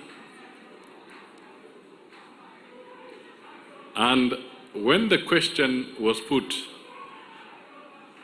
that PNU is saying that if we don't support a presidential system, that was the breaking point. And for ODM, the breaking point was devolution. And I remember in one of the very heated consultations, the late Honorable Raila Odinga came back and said, because we want a new constitution, I will cede ground on the parliamentary quest, but I will not cede ground on devolution. And indeed, that is how devolution came into being. So at one point, it was a debate, and it was a question of what was critical. The new constitution, give and take, we settled for devolution. The third thing that maybe I should highlight, it's being said here maybe lightly, but ODM under Raila has midwifed stability and transitional and smooth transition in this country. Let me repeat that. ODM has midwifed stability and smooth transition in this country. Whenever there was a crisis of untold proportions, ODM, spearheaded by its leader then, Raila Odinga, would always say, Kenya is greater than any of us. And he would show the way forward. We could not have had a new constitution without Raila and ODM.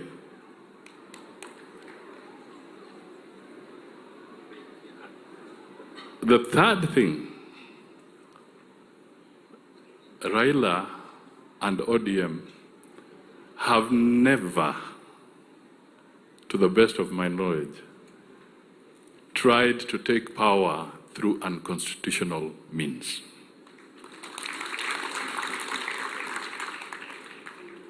That transition, that quest, he would always say we must find a legal way of entrenching this, dealing with this crisis. When Kofi Annan was there and all that, and we were transiting for the grand coalition government, there had to be a Kamkunji in parliament, addressed by Kofi Annan, Mkapa, and Gracia Machel. After that, there had to be a constitutional resolution for that grand coalition to have legal standing. The changes that have come through our electoral system and reform, the IBC, Raila and ODM have always spearheaded the need to anchor it in a legal process. So, why am I saying this? I am saying this because it is important when we look around that a strong nation will be anchored in the rule of law and in constitutionalism. And dialogue and conversation and coalition building is not a bad thing. What is key is that at the end of the day, let us all uphold the Constitution as we move forward. So for ODM at 20, I just repeat, you are not toddlers. You are adults.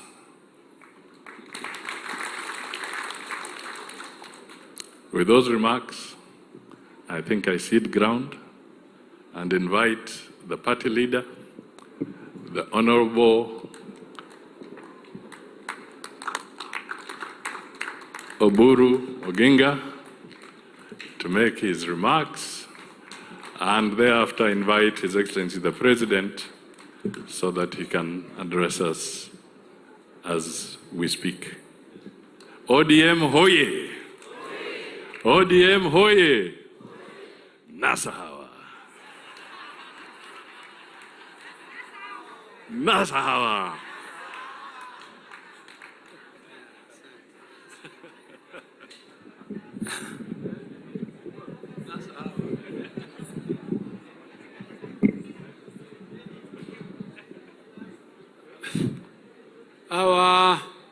Our chief guest tonight, His Excellency, the President of Kenya, William Samoei Ruto, and the Chief Minister, Honorable Musalia Mudavadi, and all our party leaders present, all the ministers present, and all the leaders from ODM and all the delegates who have come and gathered this evening here for this dinner. Good evening. ODM. ODM. Yeah, I know you appear to be sleepy a little. I don't know.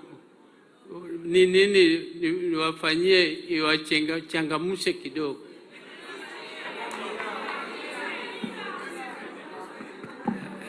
I don't know what to inject. I can inject something. Now, asante. I am a founder member of this party, ODM. I know exactly how this party was started. And the president also knows exactly what happened when this party was started. This party was started out of a struggle. First of all, there was a struggle to change the constitution. When we were going for elections in 2002, we had promised Kenyans that within 3 months after the elections, there will be a new constitution. And in that process, there was a Bomas process, which was composed of delegates from all over the country, Kenya. And delegates discussed for months and months the new constitution. There were committees which were looking at various aspects of the constitution, including me. I was in the one looking at the executive. But there were others looking at other sections, and there was one also looking at devolution specifically. After these discussions came up, and our party was very strongly on devolution. We wanted devolution, and we also wanted a parliamentary system of government. That was our vision. And discussions went on until it came almost to the conclusion. When this process was being concluded at Bomas of Kenya, and it became obvious that our side, which was proposing or fighting for parliamentary system of government and also devolution, was succeeding. And then a section of the particularly people who are in government, who are from the DP side, decided to pull out of Bomas process.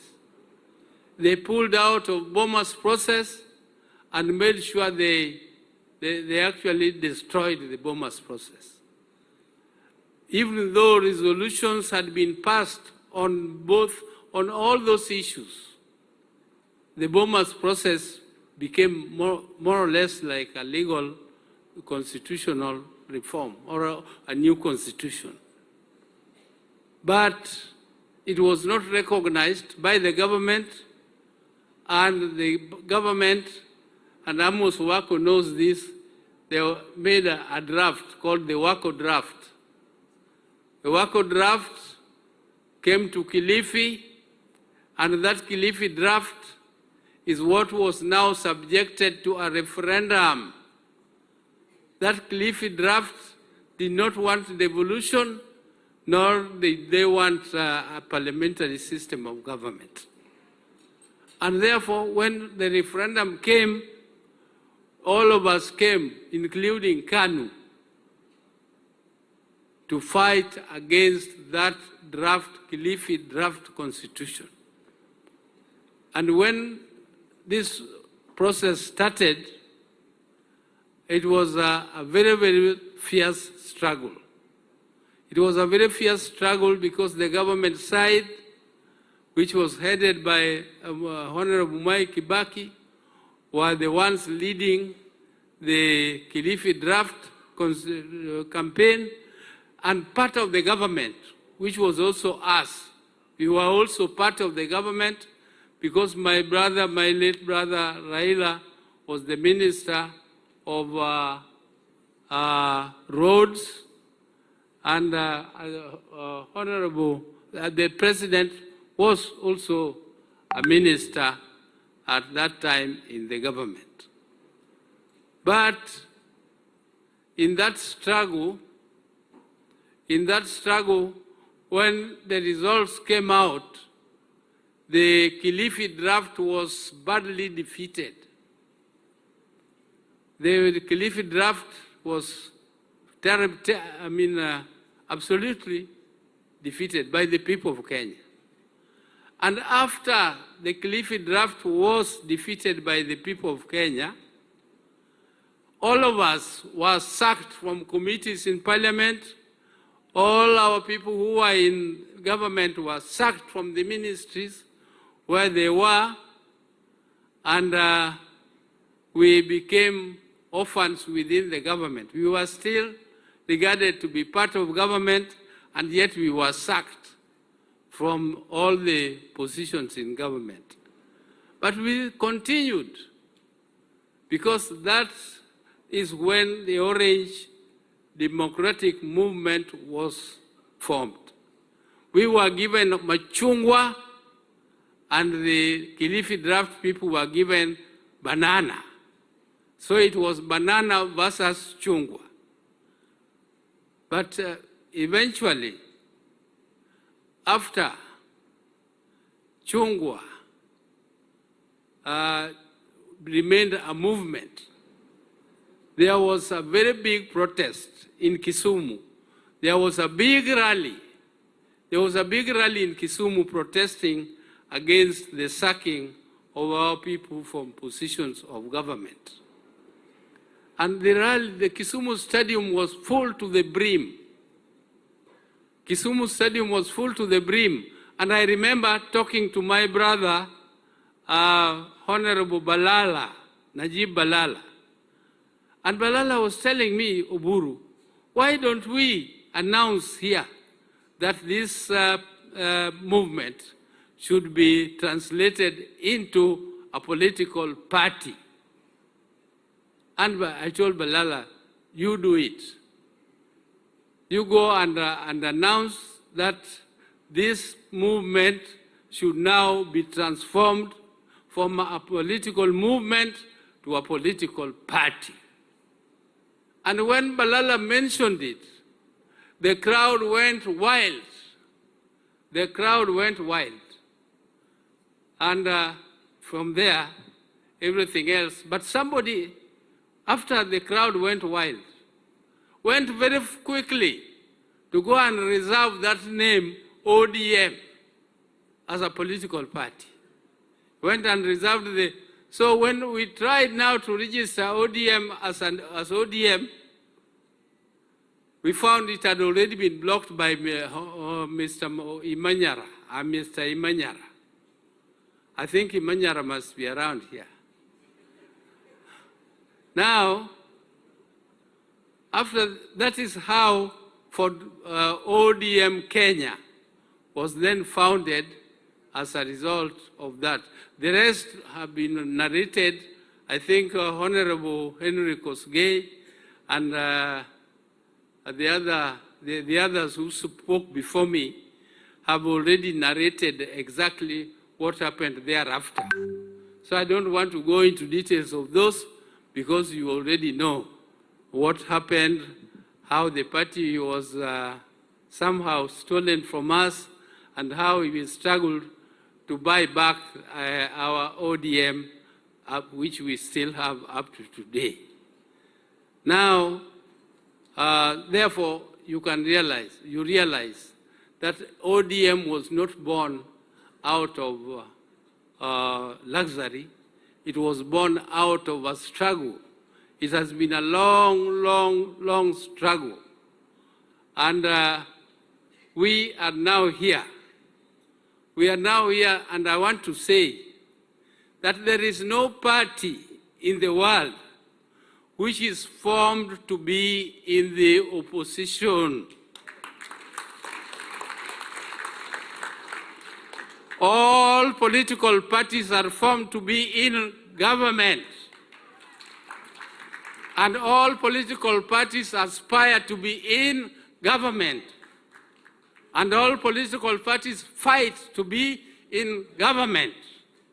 And therefore our party is not excluded, and our party ODM is fighting to be in the government now in this broad-based arrangement, but even in future, either as ODM or in coalition with other political parties. So we cannot say that as ODM, we just want to be there. We just want to be there. We don't want power. We want power.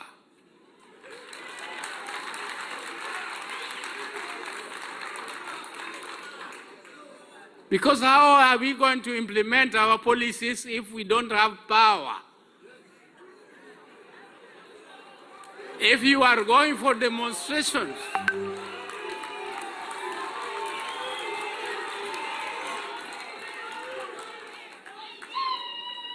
so I don't want to say much more because mine was just to make a very brief speech. The long speech about the history of our party was made by Governor Anyang' Nyong'o, and I think that was the major speech for today. For me, I just came to make a few remarks and invite His Excellency the President of Kenya, Honorable William Samoei Ruto, to come and address.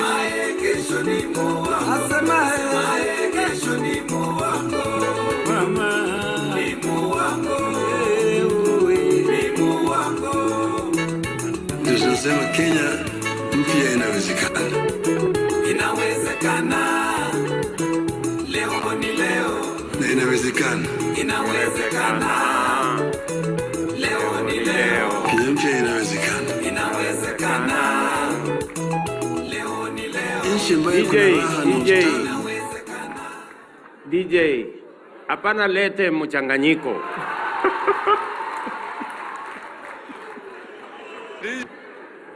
DJ, hapana lete DJ Spider-Man. DJ Spider-Man. Hapana lete machanganyiko. Tunataka ile wimbo lero lero nil.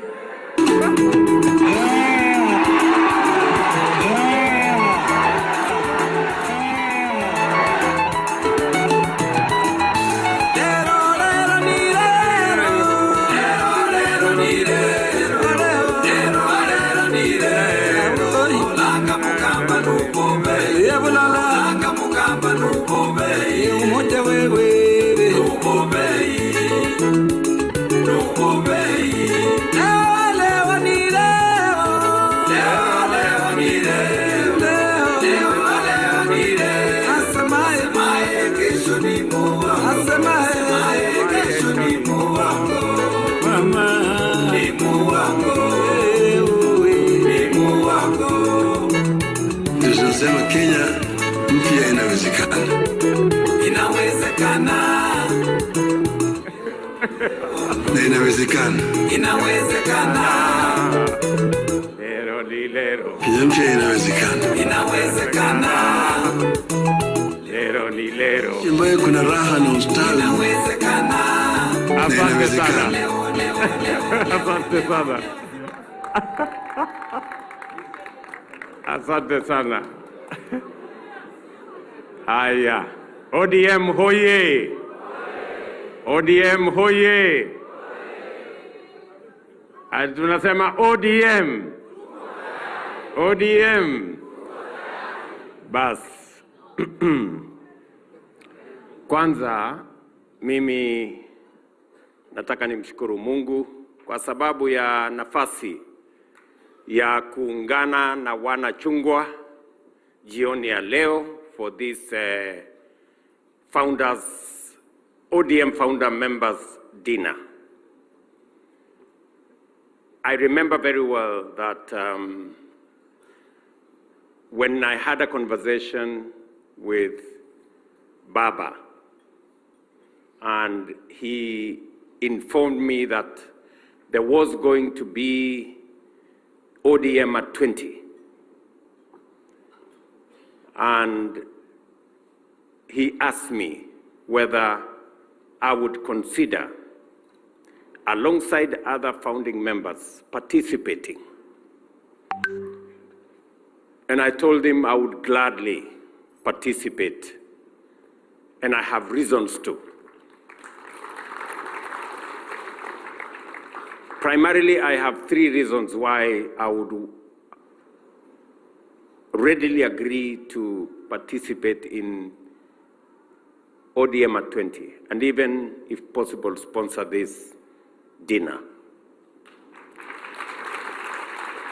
Number one, I am a founder member of ODM, and I have no apologies to make to anybody.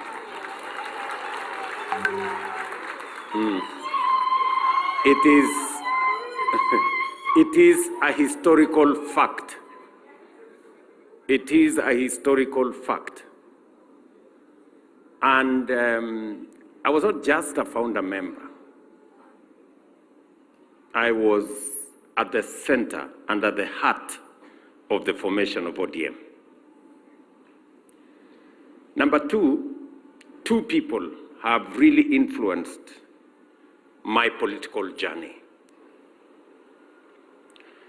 One is former President Moi, because I first became a member of parliament in Kano. It was a difficult exercise then, because I remember when I ran for the first time, I was not a favorite of Kano that time, but I won anyway.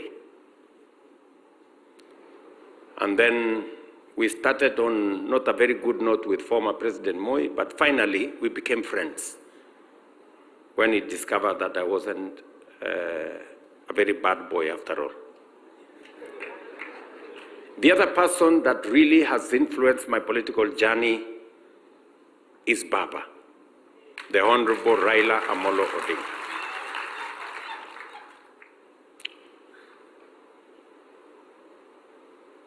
He encouraged me.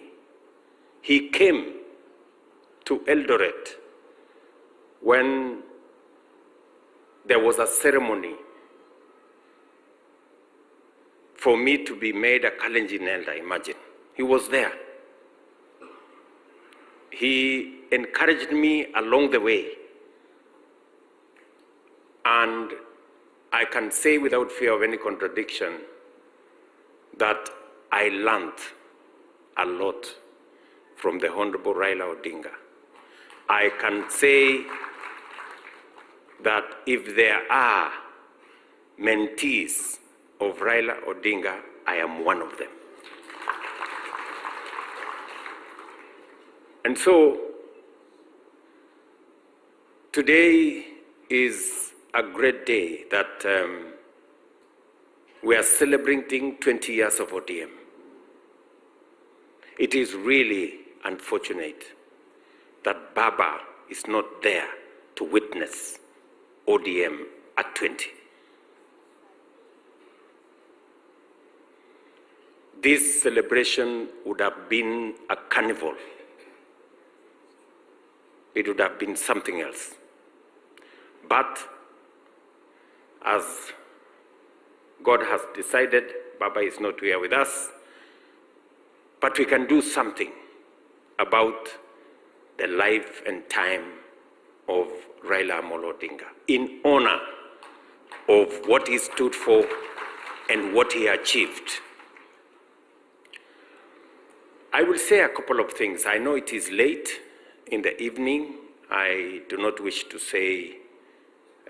speak for long. Many of the earlier speakers have told us extensively. Mumbingaru, Henry Koskei, Professor Peter Anyang-Nyong, our first Secretary General of ODM, and all the other founder members, including Hassan Joho, so that he stops complaining. No, let me be honest, Hassan Joho was there. I must give him that. He was there at Imperial Hotel. In fact, I remember very well when we went to this rally and the place was full. And I didn't know that it was Oburu who incited Balala, because we had said we wanted to consolidate this thing into a political party, because it was a very strong movement. And you know, the rest of us were members of other parties that time. I was then the Secretary General of KANU. And so we thought maybe we need to reorganize something. But Balala did alifanya ile kitu. So then the rest is history. And so we are here, and I have just a few things to say. Number one, let me say 3 things about the Honorable Raila Amolo Odinga. Number one, the Honorable Raila Amolo Odinga is a great Democrat. He believed in structured political engagement. He believed in a political party. In fact, I dare say he believed in ODM more than his supporters believed in him. Let me repeat that. Raila Odinga believed in ODM more than those of you who were his supporters, including me then, believed in him. And that is why the party stands up to today. He would do anything for ODM. He would make any sacrifice for ODM. He would bend over to accommodate people for ODM to succeed. Number two, Raila Odinga believed in Kenya. He believed in this nation called Kenya. And he made huge sacrifices for the sake of this country called Kenya. I say so, and I have 2 accounts. I remember when things fell apart in 2007, as Henry here said. And we had very intense negotiations. And we were very cross with the people on the other side.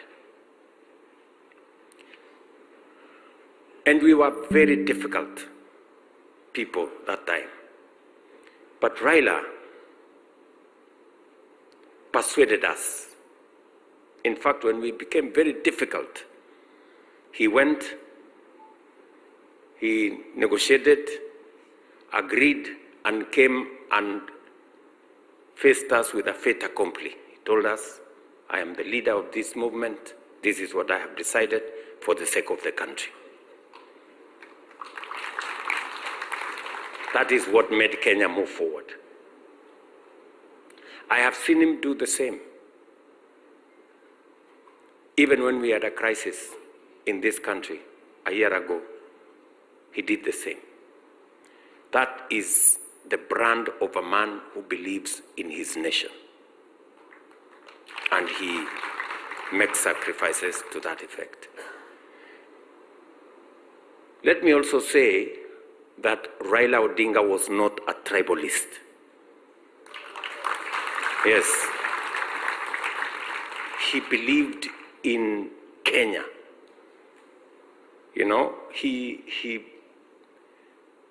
always extended, you know, his wings to cover as many people as possible.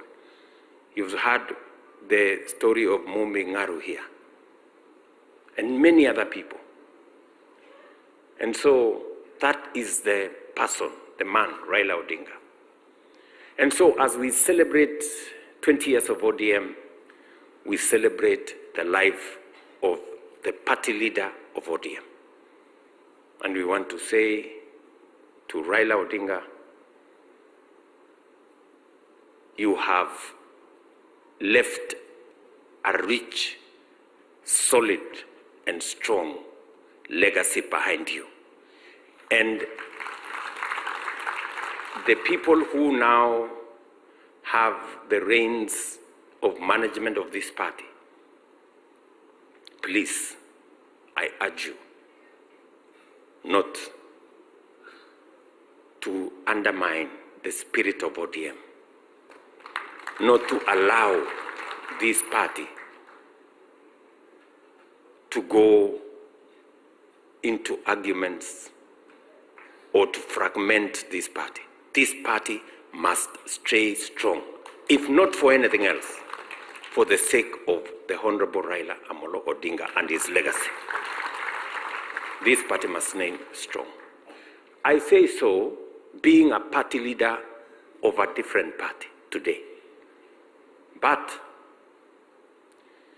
I am a very strong believer that parties are the foundation of any democracy.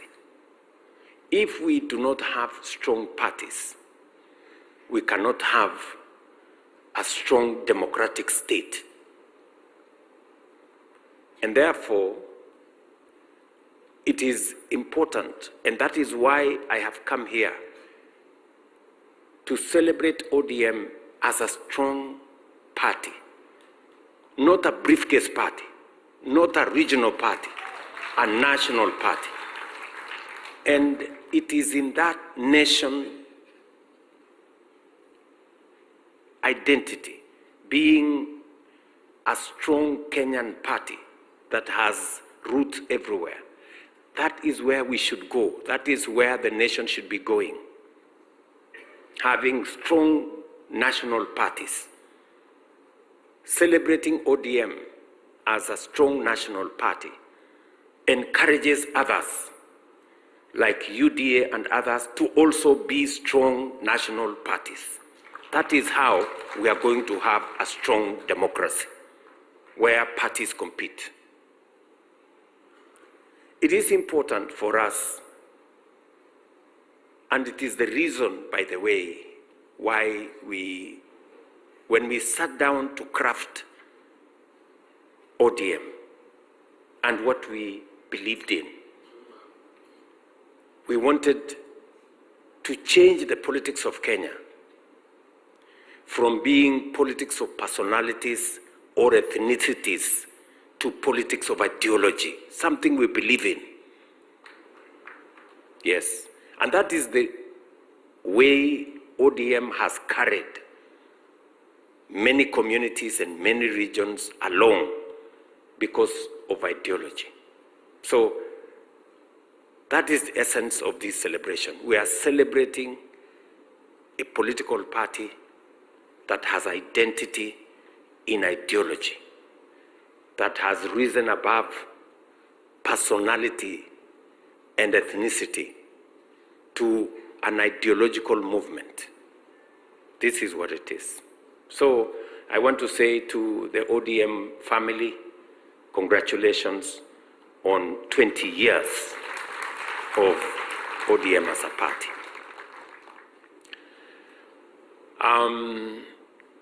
I want to say the final thing, that I had engagements with Baba,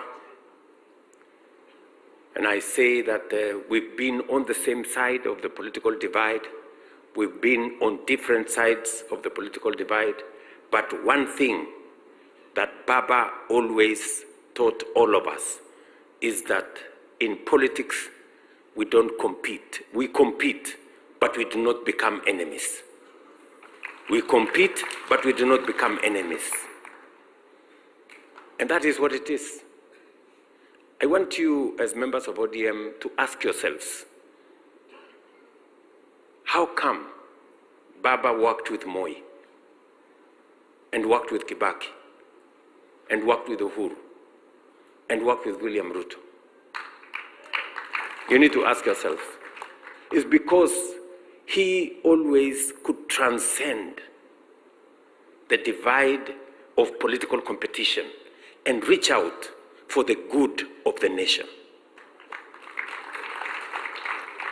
That is the essence of politics. And I'm very proud that today, being president of Kenya, I have my roots in ODM. And nobody can take that away from me. You may not like it, but that is a fact. Sindio? Yes, you cannot write the story of William Ruto and complete it without saying he was a member of ODM. Not a member, he was a founder member and a deputy party leader of ODM.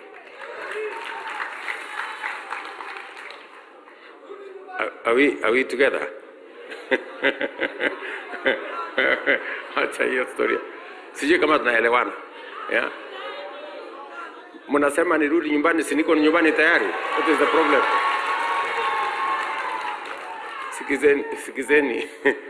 Sikizeni. You know, if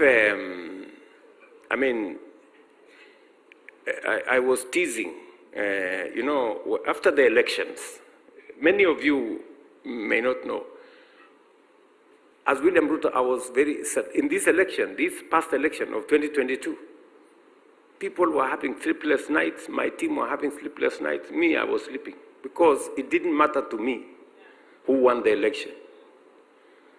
Whether I won or Raila Odinga won, we had almost the same plan for this Kenya.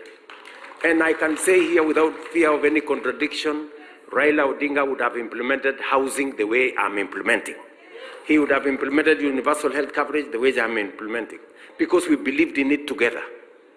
And we started, even this railway thing, this SGR, it was in the original ODM manifesto.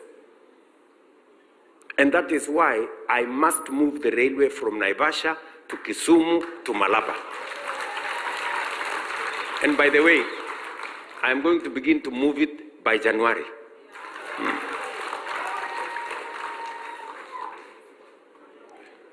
Sijui kama tunaelewana, my friends. Tuko pamoja. Let me say finally, because I said this is not, there is a time we are going to talk. Sindio? Kuna siku tutakuja tuongee. Leo ilikuwa ni mambo ya kusherehekea 20 years ya ODM. Sinamna hiyo. Na tutashirikiana. As I stand here, I have no apologies to anybody that today ODM and UDA are running the same government. Why? Because we have the same agenda. We have the same agenda. Tuko na agenda the same. If you read the manifesto of ODM and read the manifesto of UDA, the difference is maybe 20%. So, si tu sukume hii maneno tuende mbele. And by the way, let me tell you good people, the last meeting I had with Papa, and Anyang' Nyong'o was there, this professor. Anyang' Nyong'o was there, Hino was there, the last formal meeting. We had sat down to craft, me and Baba, to craft how to move Kenya from a third world country to a first world country. And we asked Professor Anyang' Nyong'o, in fact, Baba is the one who had called Professor Hino from the United States to come to Kenya. And we sat down and we said, Kenya has gone through hoops for far too long. You know, we cannot continue like this. All of you seated here, you know Baba's ideas. This man, Simbarati, you came with a team from Kisii. Baba spoke to that meeting. I was there, you were there. And he explained to people, why is South Korea ahead of us? Yes. And he said, we must do certain things. And we have agreed we cannot continue in this third world frame. And I called Anyang' Nyong'o after we finished the ceremonies of Baba. And Anyang' Nyong'o is working on something. I met him the other day, he told me he's putting it together, because we agreed that we need to generate 10,000 megawatts of energy. And it is the reason why Opiyo Wandayi has very clear instructions on what to do with nuclear energy. We agreed that we must move the railway all the way. We agreed that we must have a new airport. We agreed that we must do another 10,000 kilometers of tarmac. So there are things we have agreed that must move Kenya from being a third world country to a first world country. And in honor of Baba and what he believed in, he even disagreed with many people on matters to do with the airport and many things, because he could see the opportunity we are losing by not being ambitious with our plan and with our program. So as we celebrate ODM at 20, I must tell you, the family of ODM, beyond everything else, we must work together towards moving this great country called Kenya, because that is why we came together then. And it was right then as it is right today. We may have come together then as individuals. We may be coming together now as political parties, but the mission is the same: to change this country. The mission is the same: to change this country. And I am very confident that together, in unity, we can lift this country to the next level, working together. Mr. Party Leader, the Honorable Daktari Oburu Odinga, this great party has given you the honor to steer the affairs of this party. We can only wish you well. We can only wish you Godspeed. We can only wish you God's grace, that you, where your brother and our friend Raila Amolo Odinga has left this party, I know for sure that you are not only his brother, but you are also his friend and confidant. I say so because on every matter that I discussed with Raila Odinga, if there was to be a second person, it was Oburu Odinga. He would always, I remember even when we were discussing this broad-based arrangement, he said the first person you must call is Oburu Odinga. It's Oburu Odinga who came and told me, this is the list of the ministries we are thinking about. And it was a fairly long list, you know, and many other things. So the same confidence I think your brother had, and the same friendship that you carried through with your brother, it is my hope and wish that you will not let him down, that you will stand up for what he stood for, that you will match up to his vision and work for this party the same way your brother and leader worked for this party. To you all ODM family, tunawatakia heri. Unajua leo asubuhi nilikuwa Kitui. So unajua nilikuwa najua nikikuja hii mkutano ya ODM, huyu Simba Arati, unajua Simba Arati amezoea kusema wewe si utoke huko ukuje kwa ODM. Vile nimeona mtu mwingine hapo anajaribu nikasema watu wa UDA watafikiri nimehama, nikasema moja nivae yellow at least ndio waone bado mimi niko. lakini nikasema nitachanganya na orange ndio ionekane ni broad based.